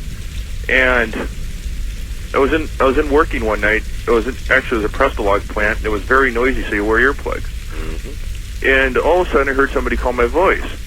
There was only 2 of us that worked in the plant, so I figured it was the other guy, and he was out on the forklift outside. So I went outside, and as I'm going out, he's coming in and said, "What did you want?" There was nobody around. He said the plant had been doing it ever since they had built the plant. It's done that. One person will hear somebody call the name, and the other person will come in as the other person's going to look for the other one. But nobody could figure it out. Well, it's just, it's in line. Thank you very much for the story. It's exactly the kind of thing we're talking about. Art, my father died of cancer in the summer of 1992. Now, I'm in the Navy. Was stationed in Maryland at the time. I knew he was ill. But the cancer spread to his spine unexpectedly and caused him to become incapacitated literally overnight. My wife and I had to travel to the hospital in Florida. He was so incoherent by then that I never got a chance to speak to him one last time. He died a few days after our arrival, moments before we got to the hospital on that particular day. After paying my respects and comforting my mom, my wife and I left the hospital. We entered an elevator that was going down to the lower parking area. Suddenly, the elevator began going up and stopped on the next floor. The door opened, but there was no one in sight. Also, there were no stairs that anyone could have exited by. The doors began to close and then opened abruptly as if someone were blocking the entrance. This happened several times until my wife finally said, "Okay, Preston, knock it off." The doors closed. The elevator took us to our desired floor. I feel this was simply an attempt by my father to let me know that he was there, that he was okay. Just thought you'd enjoy the story. Thanks. James in Honolulu, Hawaii. There you are. East of the Rockies, you're on the air. Good morning. How you doing, Art? Okay. I've been trying to get a hold of you all night. Where are you? I'm in Cape Girardeau, Missouri, listening on KZIM. Oh, that's right. You're on a portable phone, too, aren't you? Cordless phone, yeah. Yep. Do you have a regular one? No, I don't. You don't. All right. Well, we'll put up with it. Go ahead. Well, I got a story that's really gonna scare you and kind of scare me whenever I think about it. But I used to be in the Air Force, and I was stationed at F.E. Warren Air Force Base, Cheyenne, Wyoming. Right. And that's a really haunted base. If anybody knows about that base, they know what I'm talking about. Haunted in what way? Well, it used to be an old cavalry base, and there's been a lot of murders, a lot of cavalry murders, Indian murders, suicides, just stuff like that in the dormitories, and it's just a really haunted base. I mean, there's ghosts of dogs in the dorm that I used to live in. Really? Yeah, it was really scary, but I was going through some really rough times, and I just moved back into the dormitory, and I would every once in a while see this like dark cloud, like kind of like a gas cloud above my bed or down the hall, and then whenever I would look at it directly, it wouldn't be there anymore. And then I'd be getting dressed and taking care of my uniform, looking in the mirror and everything, and out of the corner of my eye, I'd see this face and these hands peeking at me around a corner. And I'd look, and nothing would be there. And the face was all black and had blue, kind of bluish eyes. That. I mean, dark blue, like a navy blue. Uh-huh. And I mean, it was really scary. And then one night, I was missing home really bad, and I thought, well, my mom. All right, sir, your phone is breaking up. Okay, can you hear me better? Yeah, that's better. Okay. Quit moving around. All right, my mother is into the New Age stuff. Yep. She was telling me about a lot of the stuff she used to do, and I tried it once. I tried to go back home. She called it astral projection, and I tried that. I didn't know how to do it, but I was laying down on my bed, and I was concentrating as hard as I could on home, and I felt myself sit up. But when I looked, I saw my body laying down, and I could see right through my legs. I could see through everything. Ooh, that's weird. Yeah, and then a friend of mine, I saw a friend of mine come through the door and say, "Hey, Spence, get up. Are you coming with us?" And at that moment, it felt like I was sucked down into my body. And it scared me so bad I never tried it again. I don't blame you. Thank you very much for the call.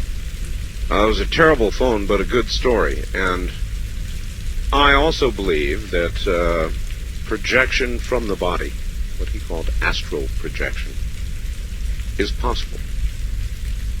That if we, kind of like in some of the movies that I've seen, Somewhere in Time particularly, our mind is capable of many, many things, including possibly time travel and out-of-body travel. I'm not an expert. I simply listen to the stories. On our first-time caller line, you're on the air. Hello there. Hello, Art. Yes. Oh, my name is Samantha. Samantha, that's a good Halloween name. Yeah, I know.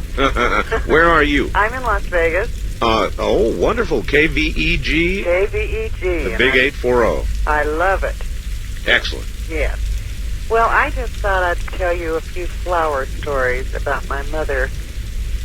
She, one time I was talking to her. She died in 1982. I'm sorry. And she was talking to me about 1976 and on the phone. And she said, all of a sudden she's like, smell flowers. You know, these, she was very strong, like stock or carnation. And she says, that's the flower my sister Edith likes. Yeah. And about an hour later, she got a call that Edith had died. Huh. Then, when my mother died, I, of course, got the flowers, and I've been getting them, every year or so. It's like a bubble around your head. And if you walk away from it, you don't smell it. And you walk back to where you were, you smell it. So it's in place, and you have to walk into it, literally. Yes. Or I'll be sitting on the couch, reading or something, and all of a sudden it'll come around my head. And it's like a bubble. And it's sweet peas with my mother, because that was her flower. And if I walk away from it, it's gone. I go back, and it's there, and it'll last about 5 minutes. Huh. This has happened to 2 of my sons. Energy. Usually in doorways. Uh-huh. And you know, there's no flowers in the house, no perfume or anything. And you'll walk out of the doorway. My son will say, "What's that smell?" And I said, "Well, walk back in the doorway and you'll find it again." Huh. And it's just her little visitation. Well, I believe you. I surely do believe you, and I thank you for the call, and I'll tell you something. I've heard many stories that involve spirits of people and flowers. Flowers that have lived as long as a person lives, and flowers that have been healthy and thriving, and then the moment somebody dies, the flower, the bush, the tree dies. Is there some kind of sympathetic reaction? I don't know what you'd call it, but I have heard many, many such stories. In a world gone crazy, it's kind of nice to be able to relax, especially on a night like this. Put on some music and let it all go. That's what Higher Octave and their music does for me. And believe me, it'll do it for you, too. Right now, you're listening to Craig Shakiso's album, Acoustic Highway. But we've got a special for you. Craig Shakiso, Neil Sean, and of course, Shaheen and Saper. It's just laid back, come get me kind of music. And these are pros. Craig, former lead guitarist with Jefferson Starship, 13 Gold and Platinum albums, a Golden Globe Award, a Grammy, an Oscar nomination, not a lightweight. Remember the great prices they offered on the Cusco music? Well, listen to this. You get 3 terrific CDs for $39.95. Or if you'll settle for cassettes, $27.95. So get them on the way to you. And you're ordering directly from the music label itself, Higher Octave. The number to call, 1-800-562-8283. Mention my name, Art Bell. Give them a call, 1-800-562-8283. Higher Octave, the name for 21st century music. Hey, you don't have to put up with it. I know a lot of you do, but you don't have to. What am I talking about? Hard water. Hard water spots on glassware, windows in your car. That crusty ring in your toilet bowl.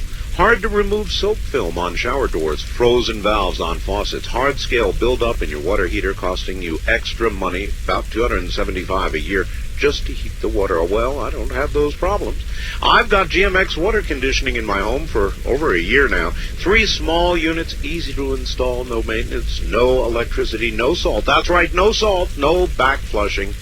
Using magnetic technology, GMX conditions the water, eliminates hard water buildup, yet allows your water to maintain its healthy minerals, making it great to drink and wonderful for plants. How can you go wrong? For $600, you can treat your entire home, and the units come with an unconditional 90-day money-back guarantee and a lifetime warranty. You've got nothing to lose except that ugly white stuff.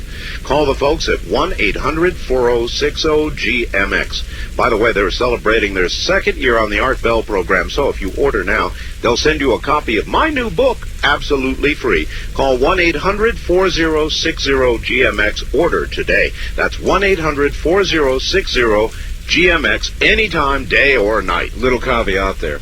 The first printing of the book is sold out. They will indeed honor that, however. And the moment the second printing, which is underway right now, is available, your book will be on the way. First, let us go east of the Rockies. You're on the air. Hello. Hey. Hey. Wanted to get in a plug for satellite, too, because if it weren't for satellite, I wouldn't be able to hear you right now. You're in, where? Where are you? Gainesville, Georgia. Gainesville, Georgia. WDUN. And we oh, lose yes. you at 5 a.m. Eastern. Well, that's when I guess they begin their morning show. Yes, it is, and I'd much rather listen to you. Well, that's very kind. Yeah, we're on, I should tell people that, I guess. We're on F1, satellite F1. Oh, well, they've changed it back to C1 now. C1, F1, a satellite band, any other name. And transponder number 5, and 5.8 audio. So there you are, everybody. So we're glad you have still got us. Do you have a story?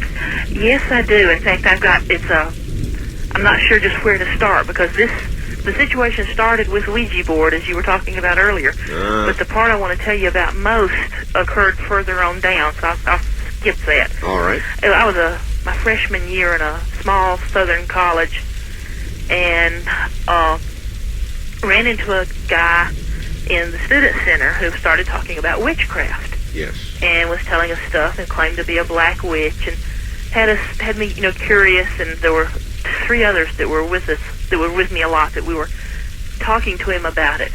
And one day he wanted us to go with him that night to a black mass. And I was brought Protestant. I wasn't sure what mass was. And my best friend, my roommate, had a test scheduled the next day, so she said she wasn't going to go. She had to study and had to get some sleep. Well, the key word, of course, was black. There are masses and masses. Yes, and I don't know that I really believed that he was a witch. I was thought that a lot of it, he was just trying to take advantage of gullible freshmen. And So there was a curiosity factor. yeah, and Sure. so we decided we were going to go. And this was back during the time when the dorms were locked at 11 o'clock and the women were not allowed to be out of the dorms, and back in the dark ages. And so I chickened out at the last minute and decided I wasn't going to go, because if I'd gotten, called out of the dorm, I could have been expelled, and I'd worked too hard to get to college to take the risk. Right. And so we had planned to leave by different doors and meet outside, and I didn't go. And I felt really bad. I felt like I was being punished for something I hadn't done, because I wasn't able to participate. During the night, maybe 5 a.m., I'm not sure exactly, the fire alarm went off in the building. And it was an old building, and this happened periodically. And I wondered if maybe my friends had caused the alarm, somebody to set off the alarm for them to help cover getting back in. Sure. The next morning. Sure. So I, threw on my raincoat. We always kept a raincoat and shoes handy because the alarm went off so frequently, and headed out the front door. I was watching for them as I went out, and I saw them coming back in. And they were ahead of me, and I tried to, push through the crowd and catch up to them. And as they had gotten on the elevator, and just before the elevator closed, I got close enough to see them, and they were looking, facing forward, and they were white as a sheet. They looked like, some of the shock victims that you see sometimes on Red Cross disaster films. Yes. Walking around. Yes. And I didn't know what was going on, and so it was an old elevator, and it moved slow, so I went running on up the steps, because I figured I could beat it up to 3rd floor where their room was, and catch them as they got off. Yes. Got started, and I was about halfway up, and I heard the alarm go off in the elevator. It had stalled between floors. Oh boy. And what had happened, I found out later, is they had packed like 15 people, just tight as they could pack them in there before the doors closed, and the capacity of the elevator was around 8,000 pounds or something. 800 pounds. It was just a small elevator, and they just had really overloaded it, almost double. Okay, we're almost out of time, so quickly, what happened? Well, bottom line, there's a lot more. The bottom line with them is I don't know where to go from this. When they finally got them, it took like 3 hours to get everybody out of the elevator, and my 2 friends were both in shock and were sedated, and their parents picked them up that day and took them home, and I didn't see them again. But there was a guy that disappeared that night also that we found out later. It took a few days. And the guy that I'd been talking to in the student center told me that he was going to turn up soon. And about 3 weeks later, we heard that his body had been found in the college lake. His throat had been cut, and it looked like his body had been drained of blood. Oh, my God. All right. Well, look, we're going to have to leave it there because we're out of time, but that was pretty gory. A lot of bad stories seem to involve elevators, don't they? west of the Rockies. You're on the air. Hello. Hi, Art. Cameron in San Francisco, KSFO. Hi, Cameron. Well, I got a whole bunch of them, and I had to think about it, and I finally came up with the best one that I've experienced. That's what I like. Okay. Well, this one, did you ever see 2010? Of course. Well, you remember where that ghost is on the ship and he says that something's about to happen, something wonderful? I do. Well, this is that kind of story. All right. When I was about 20, I just became a father on accident, and I was sitting in a karaoke bar sulking. I wasn't drinking, but I was in the karaoke bar sulking, getting ready to sing, and my girlfriend walked in, and she's about 6 months pregnant, and I wasn't supposed to be out that night. And I just figured, I got all this youth inside me, and I kind of realized at that point, I was just... So you were going to try to sing away your blues. Huh? I was going to sing away my blues. Going to try and sing it all away. I just wanted to ignore, the fact that I guess it's time to grow up. I hear you. I mean, it is very sobering when she walks in and you see the big belly and you realize... Oh, yeah. Yeah. Mm-hmm. Well, I'm sitting there, and a few years before that, I made an oath, and this was a spiritual mistake on my part. I swore on my father's grave that I would quit smoking, and I'm sitting here in front of my computer with a cigarette right now. Uh-huh. Well, I'm sitting in that bar, and then I got this strange feeling, right, that somebody was standing behind me. You know when you get that feeling like you're being watched? Right.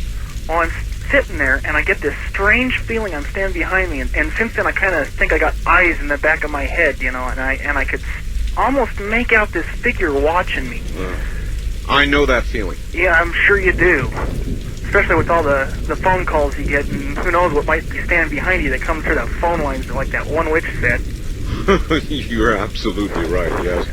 Don't remind me, please. I won't. Well, at any rate, I'm standing there, and all of a sudden I feel these hands on my shoulder, and I just knew that it was my dad, and I could feel him standing there, putting his hands on my shoulder, going, "It's all right, son. You gotta grow up." And I could hear this little voice, and I swear to God, it was right through the music. I even remember the song was playing was White Rabbit, and I heard this voice say, "It's okay. It's just okay." And then I felt this light behind me, and he just left. And it kind of brought me, I've been listening to you talk about this God thing. How would God let himself be known? And after that moment, I kind of think that we just know. If God was to come here, if we're these humans, we just know it was him. We wouldn't have to. We wouldn't have to wonder, huh? Yeah. But it's a good point. Huh? Yeah, I said it's a good point that people would just know. Yeah, we got it in us. But since that day, every time I look at my daughter, and right now I'm getting chills up my spine. I can see him in her eyes. I can see him. I don't know if it's one of those reincarnation things or if it's, I don't know what it is, but I just get this eerie sense that every time I look in her eyes, there's somebody I've known for years in there. But I don't know. I just thought I'd tell you about that one because it's my favorite. I appreciate it, sir. And I appreciate your call. Thank you. Of course I know what you mean.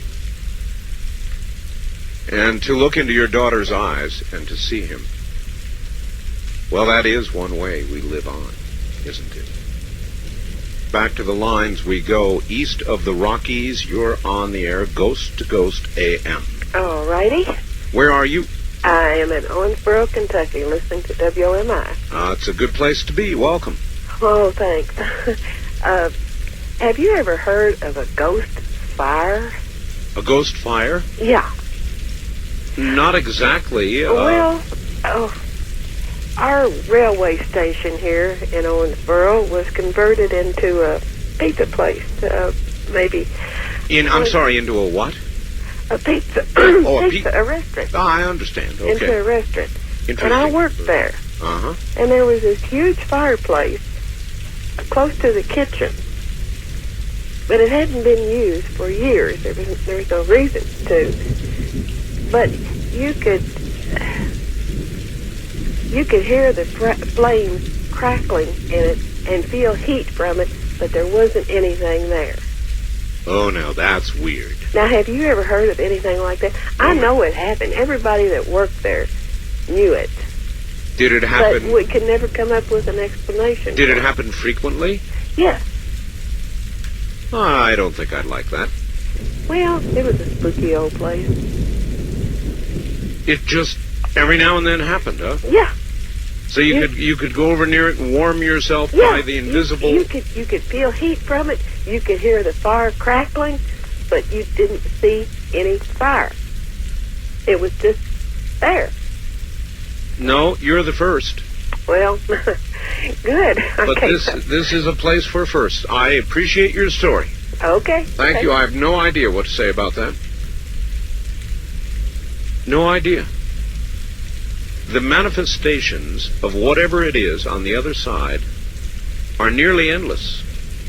You've heard how many tonight? How can you not wonder? As our scientists wonder about the 100 million planets that they say have inhabited intelligent life, how can you not wonder about the kind of stories you're hearing this morning? How can you not? First-time caller line, you're on the air. Hi. Hi, Art. Hello. Finally, I got through. It's the 7th time. Well, I'm glad you made it. Where are you? Oh, I'm living in Reno, Nevada. KOH. I'm looking at my black cat right now. I have 2 of them.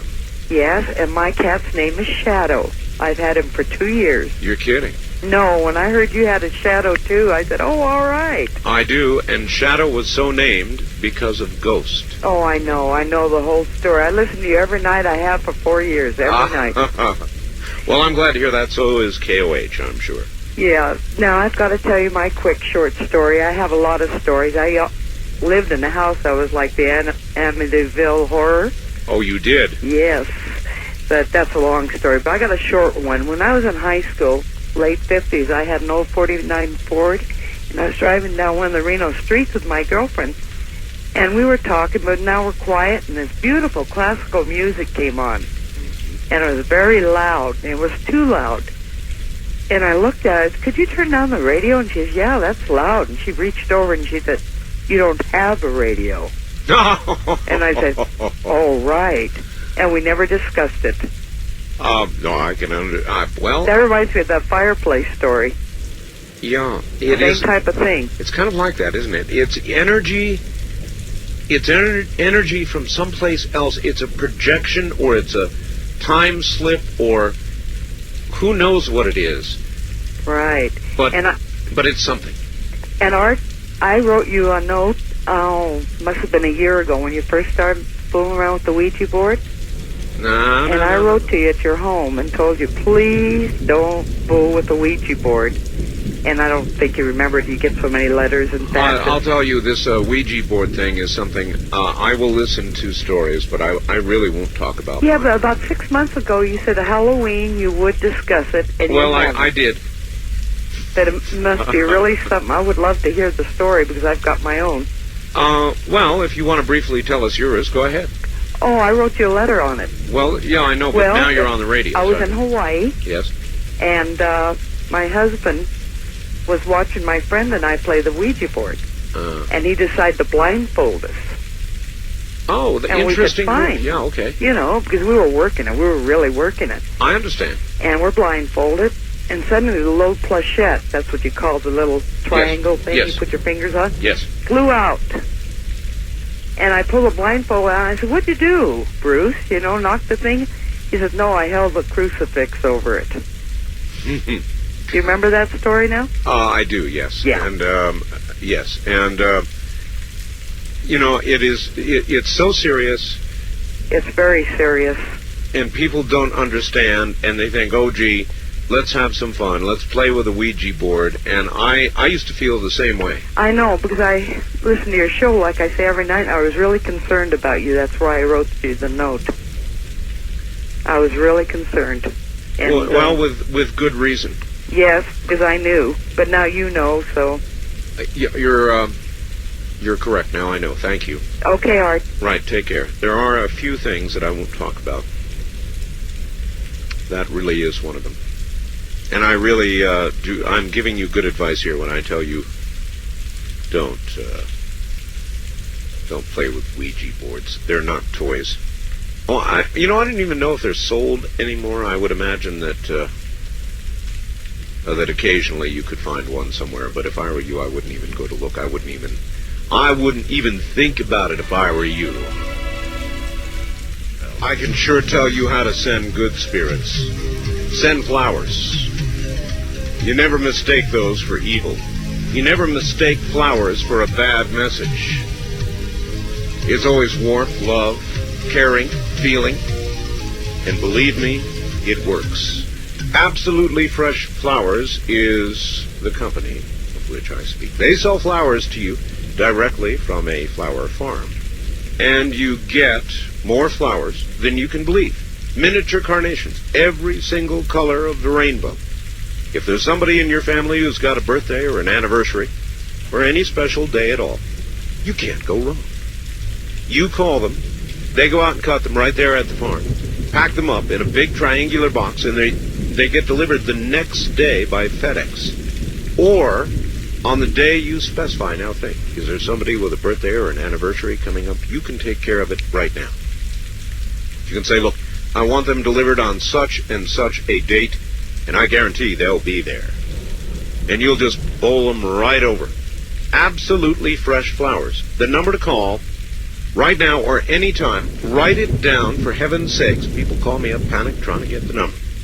The number is 1-800-562-6438. That's 1-800-562-6438. It works. East of the Rockies, you're on Ghost to Ghost AM. Good morning, Semper Paratus. How you doing? Where are you calling from? Jacksonville, Florida. All right. Good to have you. Hey, it's great to be here. I've been enjoying your ghost stories, and it's one of the few times I've been able to tune you in here and everything. What station are you managing to get us on? WOKV. WOKV. Mm-hmm. All right. And just like I said, I've been enjoying your ghost stories and everything, and then after hearing about that great icebreaker you were on, I was an ASM stationed in the Gulf of Mexico out of Houston. Yes, sir. And we've had I don't know whether to give you the Coast Guard's official version or our official version of some of the stuff we had seen back then. You tell me what you know. Okay, this was 1980, 1983, for there. We had several experiences of seeing what we termed as ghost ships. And it would never show up on the radar, but we would hear it from, small boats, 41-footers and stuff, of seeing different, like, glowing three-masted type schooner-type ships. I guess what you would maybe call an old pirate-type ship, Sure. Ship of maybe the Continental Navy type stuff or whatever. Sure. And then it would be gone. And generally this would happen like during the time of a harvest moon.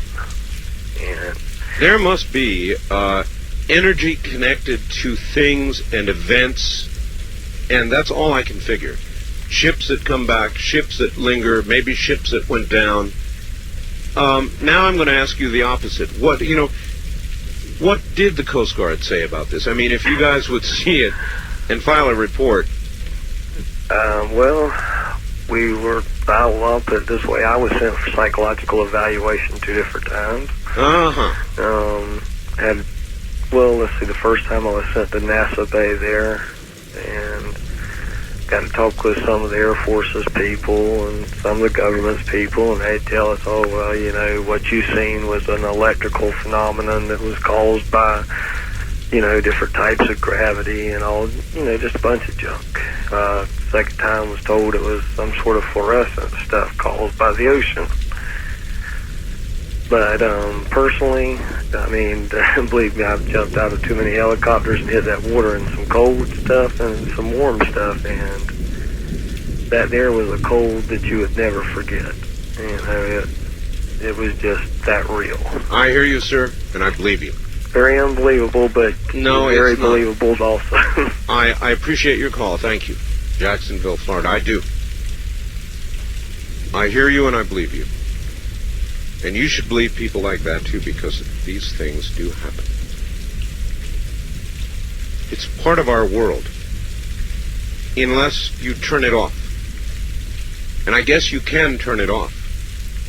And if you do, in all likelihood, these things will not occur to you or around you, or you will not be aware of them, and you may laugh at them. And if that's your way of handling it, I don't fault you for that. That's fine. West of the Rockies, you are on the air. Good morning. Where are you calling from, please? Fairbanks, Alaska. Listen to KFAR. Way up in Fairbanks, Alaska. Yeah, we're having a heat wave up here. Really?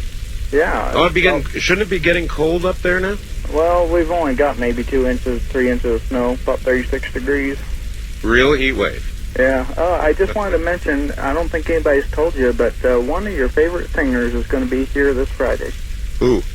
Maria Moldauer. Is going to be in Fairbanks? Fairbanks, Alaska. Oh, I hope everybody in Fairbanks says hi. Art said hi to Maria. I wish I could go see her, but I work nights. I just don't work tonight. Well, I'm sure that just about everybody who'll be going is listening, so everybody please tell her Art said hi. Yeah. Quickly, I got a couple real short things, and then I got a story. All right. I think God has sent a sign. It's that scream that you are playing that is a Sasquatch. In Australia, they call the Sasquatch a Yowie, and here in Alaska, they don't call it a Sasquatch, but they call it Hairy Man. They call it what? Hairy Man. Hairy Man. Well, okay. Hairy Man, and they've got a good article in the Alaska magazine, which I should put one in an envelope and send it to you. I would very much enjoy that. I think you would. Anyway, the story is about a truck, semi, that had been in a wreck and killed the driver, but there was no trailer attached to it. And the truck was repaired and put on lot, and it was sold. Well, every time it was sold, the person that bought it would bring it back and said they couldn't drive it. Something was weird with the truck. They kept bringing it back every time. Finally, one lady bought it. She wanted to get into the trucking, and she dealt with it. She just had to prove to her family and everyone around her that she could survive in the trucking industry. Right. And I may miss some of this because I read this in a little trucking magazine thing. Right. But I think it happened in Kentucky, and every time she went by, she'd get a cold feeling over her shoulder every time she went through this one area. It was like the truck was beckoning her to go through here or something. Right. And as it turned out, the guy that got killed in that truck had left his trailer somewhere, but it was never found. It was never traced. They could never find it. But he had parked it next to a cliff, and somehow the cliff gave way and it buried the trailer. And every time she went by this area, she got a cold feeling in that truck. And finally, the rains or something washed that truck and it showed it, and she somehow got hooked up to that truck, and she took that truck to its final destination, and ever since then, that cold feeling in that truck disappeared. Wow. Now, is that a story? That's a story. But I was sitting in a semi, I don't remember where, a truck stop, reading this, and I just got cold shivers all over me when I read this. I can imagine. And I couldn't wait to get through. Well, I'm glad you made it through, sir. Thank you. And again, that's weird. It's like, do you think it was the spirit of the person who originally had that truck? Or are machines and things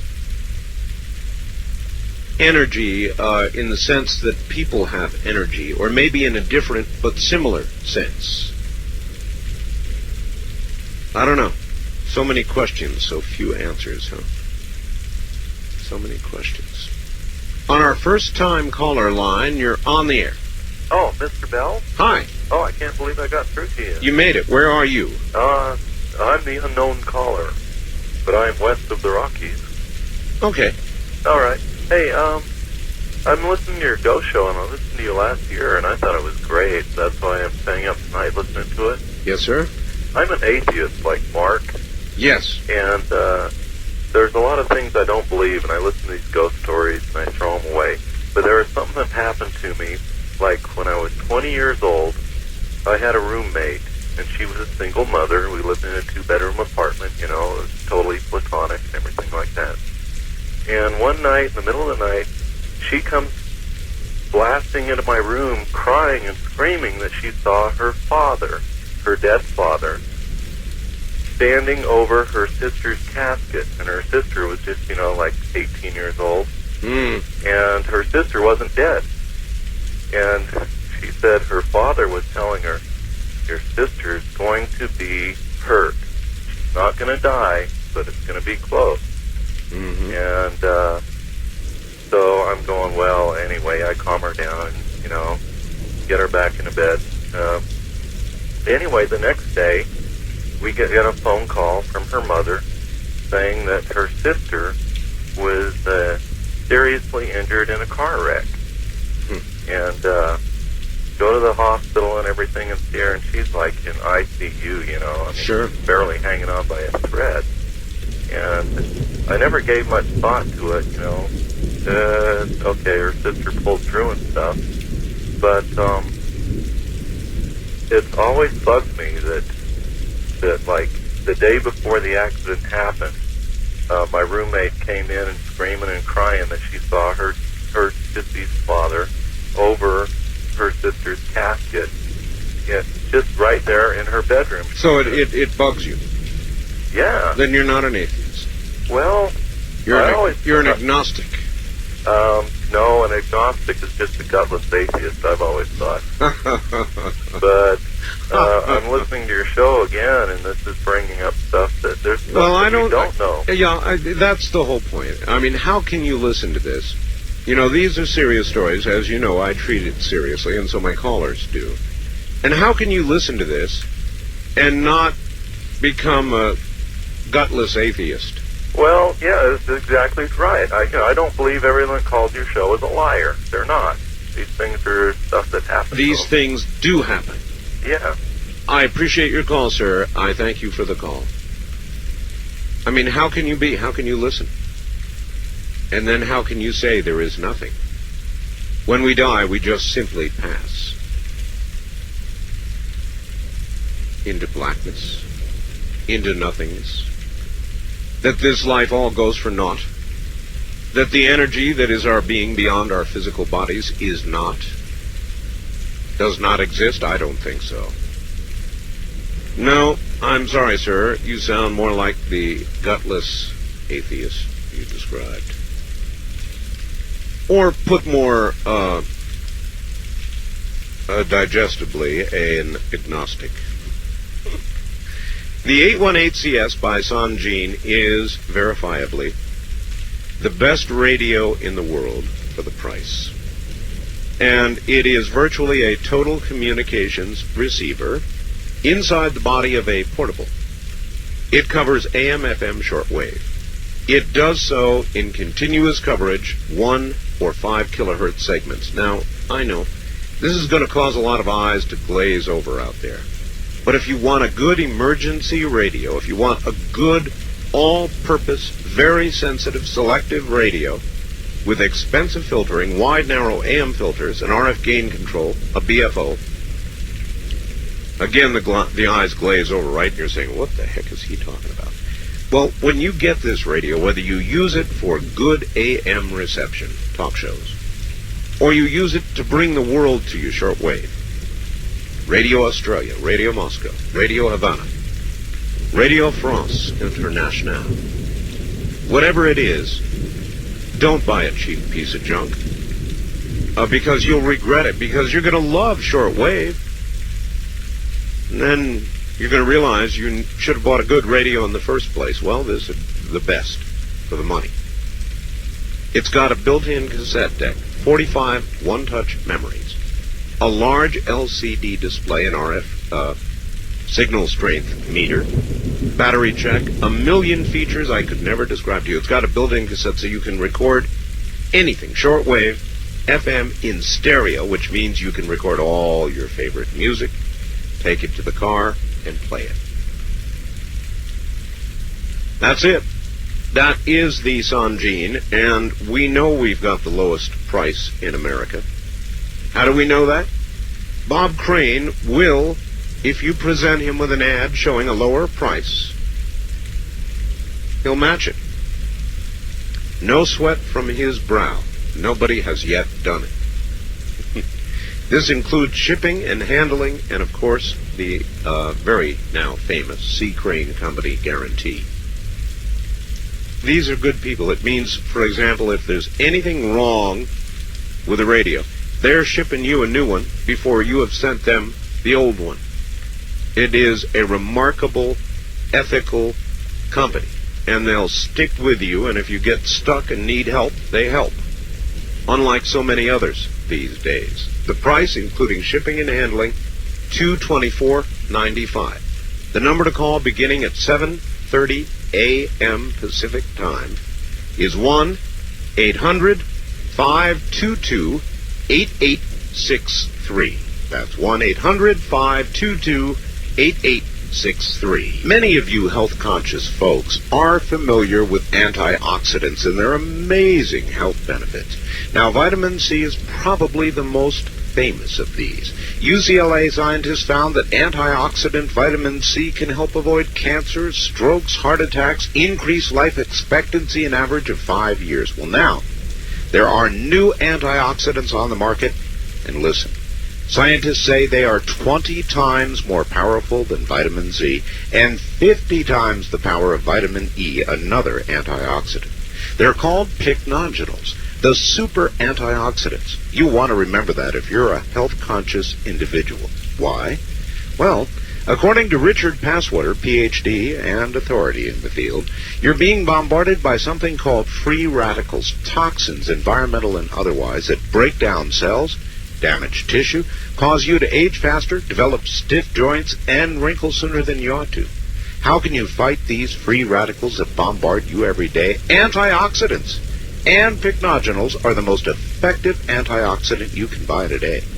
To order this amazing new food supplement I'm taking, call the folks at Health Naturally at 1-800-856-1119.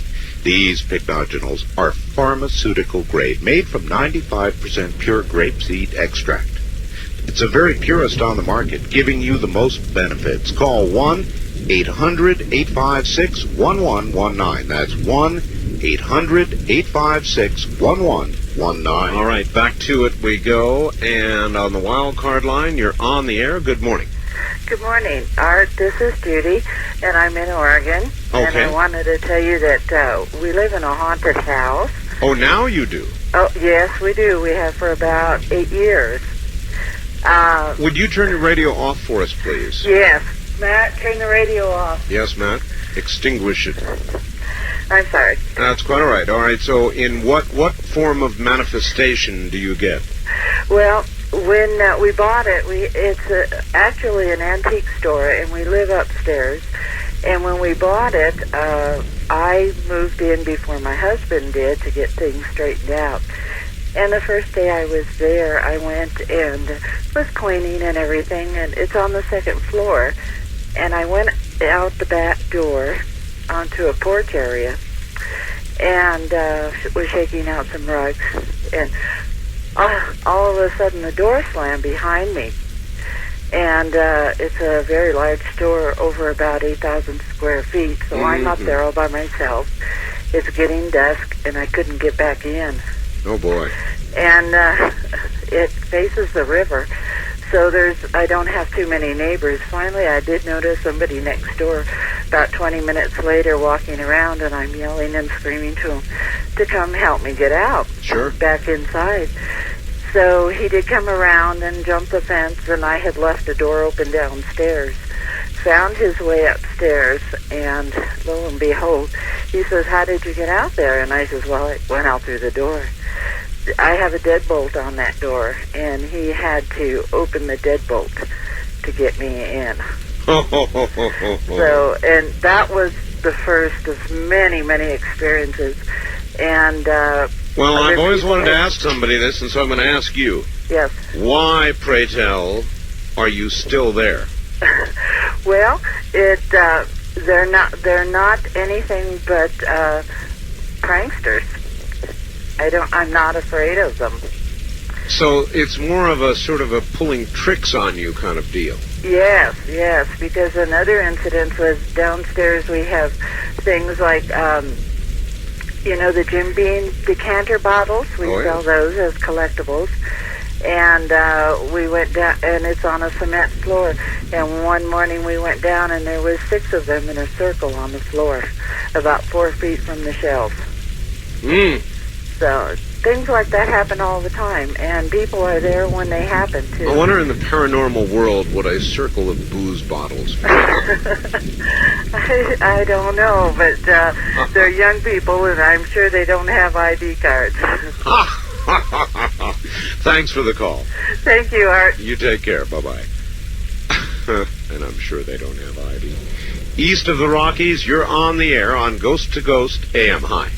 Hi, Art. This is Angela in Cheyenne, Wyoming. Hello, Angela. How's Cheyenne? Cold. Cold. Yeah, I hear it's starting to get cold up there. It is. There was a guy that called earlier, and he mentioned something about F.E. Warren. Yes. I wanted to say it is haunted. I've heard several stories from out there. About the airbase? Mm-hmm. It's here in Cheyenne, and it is haunted. Well, any place where many deaths have occurred, particularly a combative kind of death, is a place where spirits linger. Yeah. I just wanted to plug that real quick, and then I had a story that I wanted to tell you. Okay, real quick. I guess about 6 months ago, my little brother came over to my house, and he was telling me that a friend of his, she was a young lady, newlywed, had 2 really, really young children, had just found out she had cancer, and she was going to be passing away soon. The doctor didn't give her more than about 2 weeks. All right, I'll tell you what. That's a good cliffhanger. We're not going to be able to finish, so I'm going to put you on hold. Okay. And let you hold. You won't hear anything. Don't let it worry you, and we'll get back to you after the break, all right? Okay. All right, stay right there. In Cheyenne, where it's beginning to get cold. You're back on the air again. Hello. Hi. Hi. Okay. So my brother was really devastated about this young lady when he found out that she was passing away. He was a friend. All right, get into that telephone and talk up now. Okay. Anyway, is that better? That's a little better. You got to stay into it and talk. Project. Okay. So my brother was friends with this lady, but I didn't know her. And my heart really went out to her, though, thinking that she was going to pass away and leave those 2 young children and her husband behind. And I kept thinking about her, and I couldn't get her out of my mind, like day and night for, let's say, 4 or 5 days. And I was standing in my bathroom, and I felt something really strange, like almost a finger or something go across the top of my head. And I put my hand up there, and there was some kind of like a sticky goo on the top of my head. You'd been slimed. That's what my husband said, too. Well, he's got a good sense of humor. I don't know if it had anything to do with her, but it was just really weird. Well, it might have. But it's a good slime story, and I thank you for bringing it to us. We get at least one every Halloween. There is something about ghosts or entities or whatever you want to call them that many times involves a kind of strange slime. So when they did Ghostbusters, they kind of did a play on that, but there's nothing to play with. West of the Rockies, you're on the air. Hello.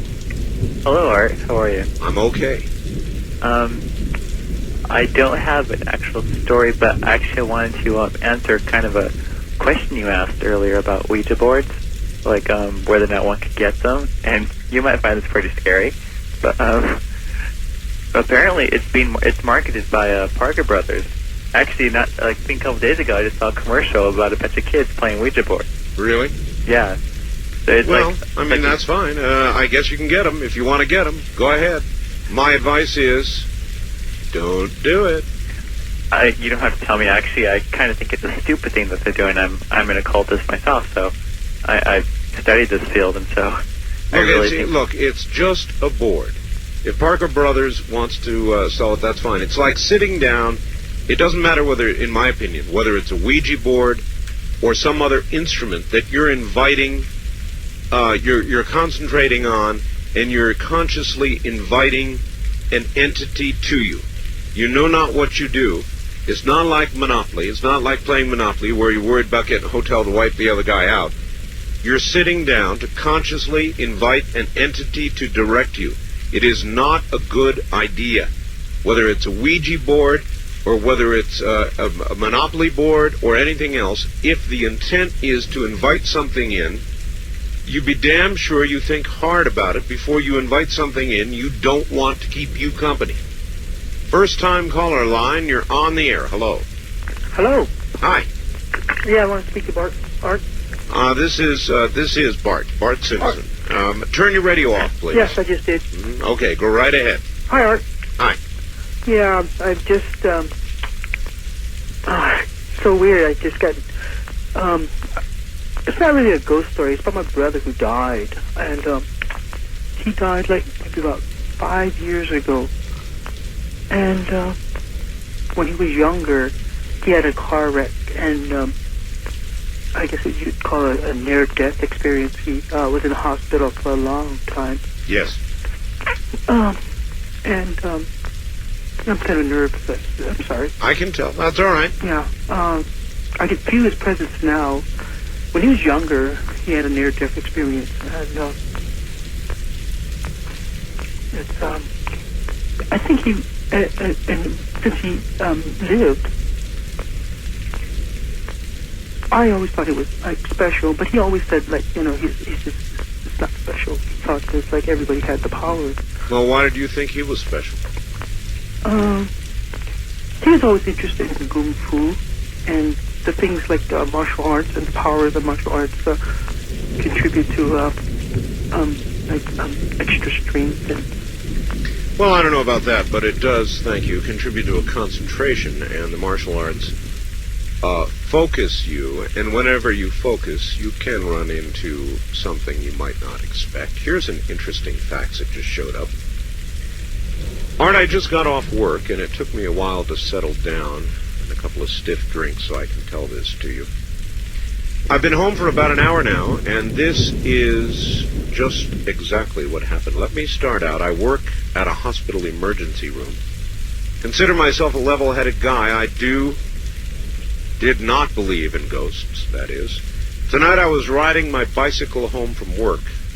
In point of fact, I was listening to you, reminiscing that it had been about a year since I'd been riding home at night, alone. It's been almost 1 year to the hour since my old riding buddy was killed while riding alone on this same street last year. We generally had rode together all the time. On this particular night, I'd called in ill, stayed home.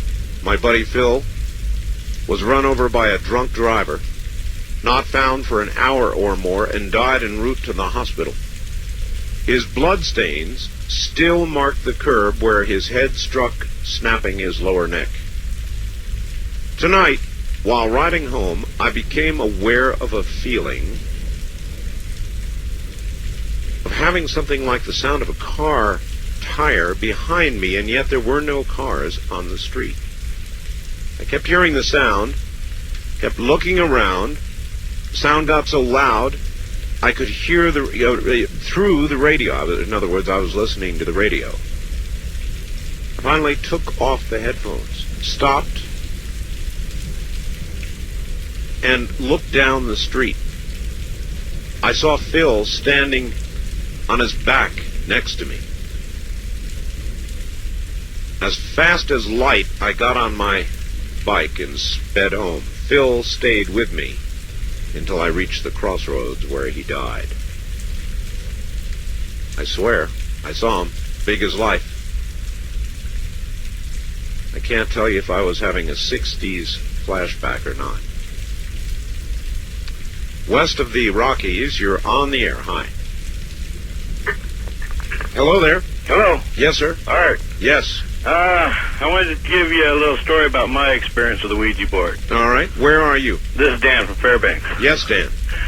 I was about 18, just graduated from high school, and this girl and I were playing with the Ouija board one night, and didn't think much of it, and I went home, and woke up the next morning, and I had a big antique Chinese mirror that sat on my dresser. It was, probably 3 foot by 4 foot, probably weighed about 60 or 70 pounds. Mm-hmm.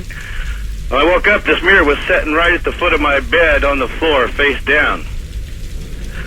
Well, I didn't think much of it, except that I had a bunch of model cars that I had collected and built, and bottles of cologne and stuff sitting on top of my dresser, and nothing had been disturbed, which meant that for this mirror to get where it was, it would have had to been lifted up off of the dresser, over everything that was on the dresser, moved about 2 feet from the dresser, turned at a 90-degree angle, and laid face down on the floor.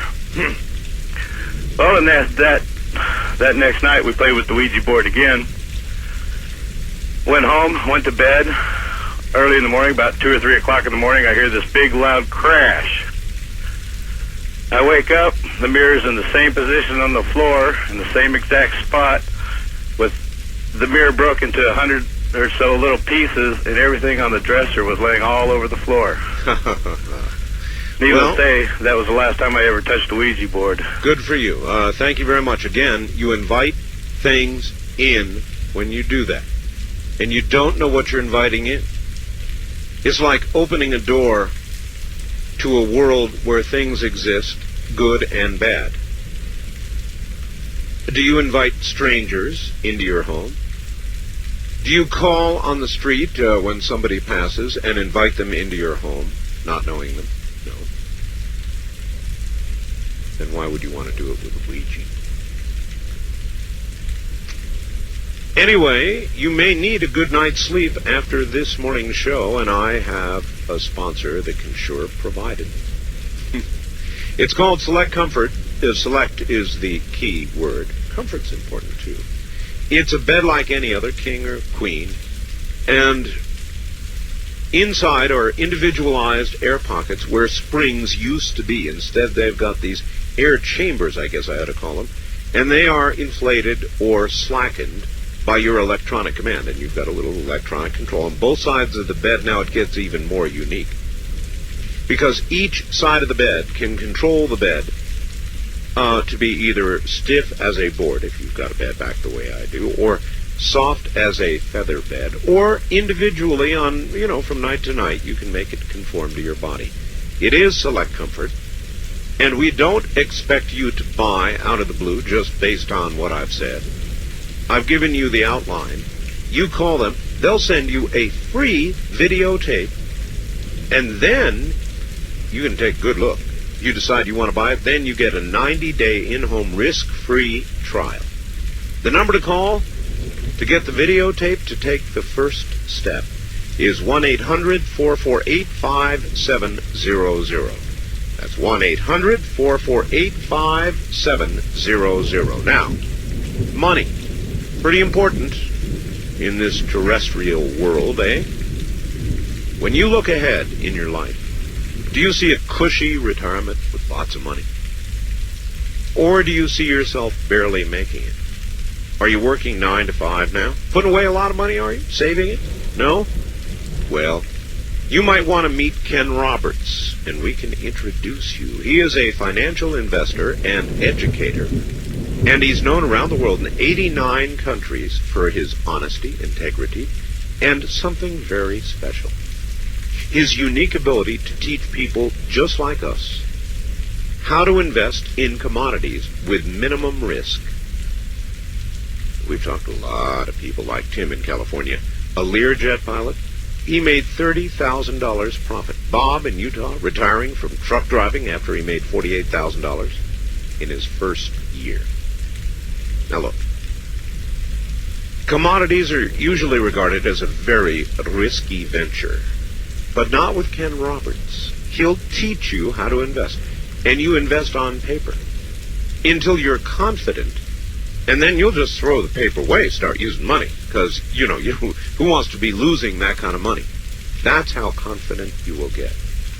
Now, we will send you what it's called a money kit. A 44-page report and a cassette tape, free of charge. You look it over, decide if you want to give it a try. call Ken Roberts' company. He's got a good number, too. It's 1-800-GOLD-KRC. 1-800-GOLD, as in that glitters, and KRC, as in Ken Roberts' company. Again, 1-800-GOLD-KRC. How many of you remember a time when you could take a penny to the corner grocery store and there you could buy a nice piece of candy or even a postcard? Well, of course, today the convenience stores have a bowl of pennies on the counter with a sign that usually says, "Take one if you need one." Can the dollar be far behind? You know, you really can't buy anything for a penny anymore. In fact, a dollar will only buy what a dime would a few years ago. The only form of money that still buys what it did once before is gold. Over 100 years ago, an ounce of gold was worth $20. For that, you could buy a very nice new suit. Today, that same ounce of gold is worth nearly $400, and guess what? You can still buy a really nice suit. Today, you need to have some gold in your investment portfolios for protection and profit. My friends at North American Trading will be happy to show you how you can own gold in privacy and safety. It's really simpler than you might think. Call 1-800-877-9799 and ask for their free information. Investors have always turned to gold during times of inflation and economic uncertainty.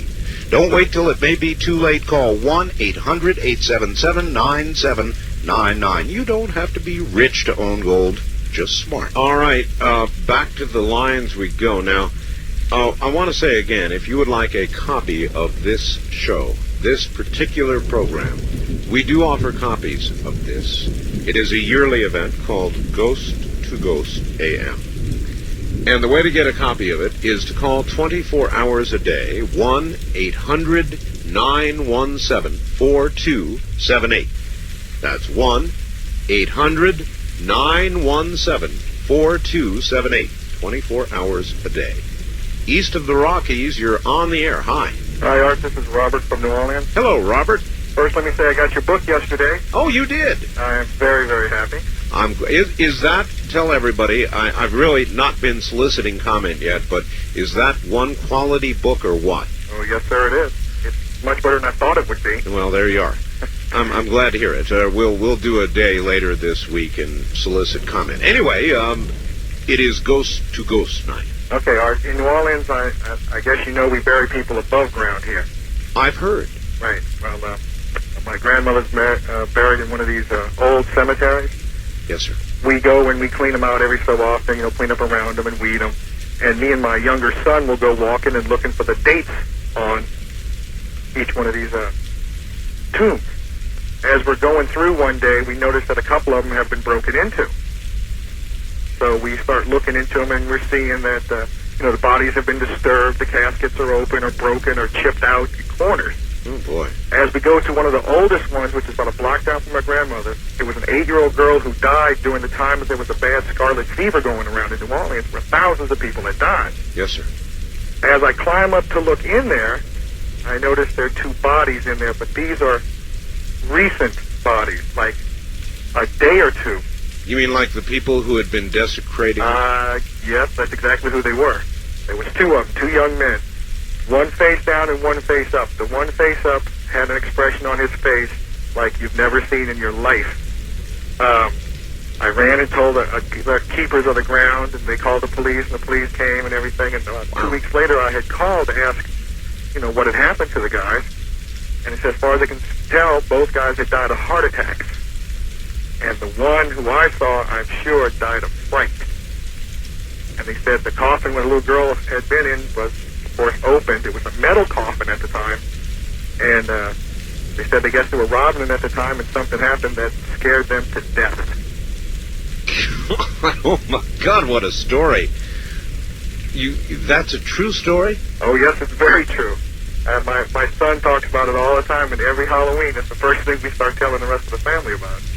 Oh, well, thank you for sharing that with us. And no, I really do mean that. Thank you. But that is a scary story. Yeah, it was. It still bothers me once in a while. We can only imagine what they saw. I know what they saw. That little girl took her revenge when they tried to break into her coffin. Thank you for the call. All righty. Take care, Art. Take care. West of the Rockies, you're on the air. Hello. Oh, hi, Art. Hello I'm there. Mary from Bakersfield. Hi, Mary. How you doing? Oh, pretty good, but that one did scare me. Oh, boy. I boy. can just imagine that. I'm If a- mine scared me, that one scared me more. Now, All right. this happened when I was about 18, 19. It was about 3:30 in the morning, I guess, and it was winter time. Kind of like about now.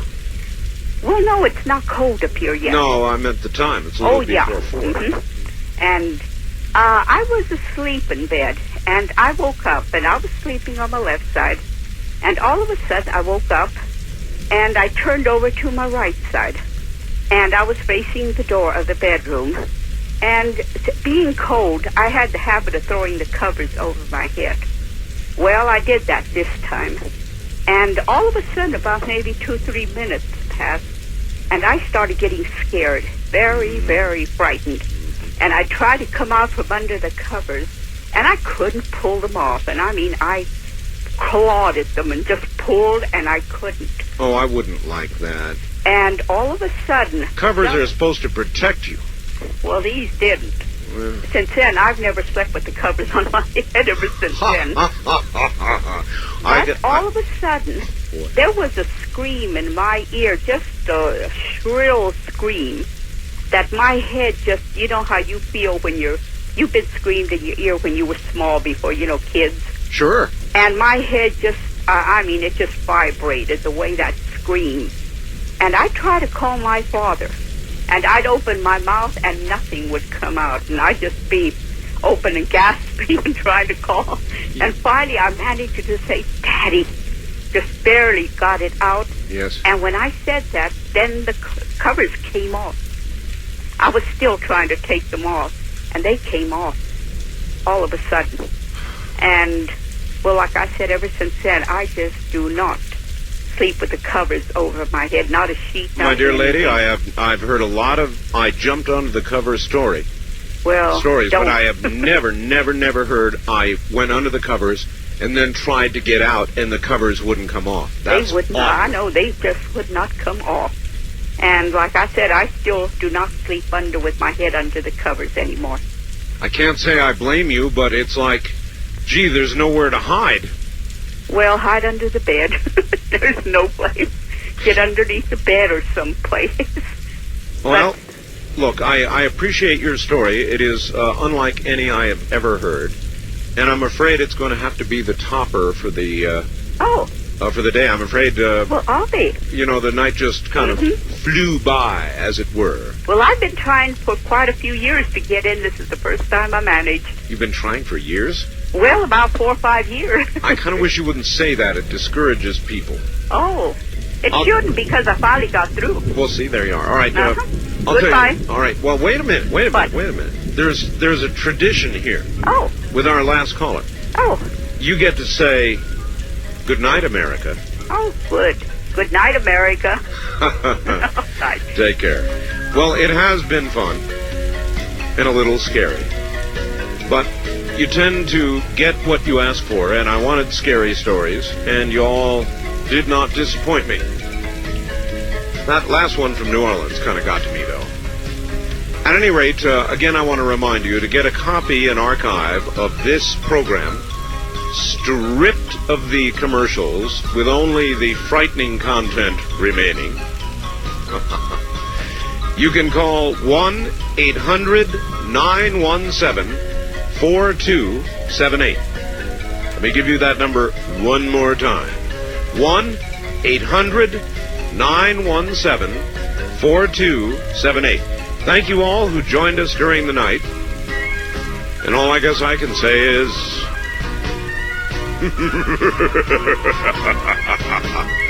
from the high desert. Good night, America.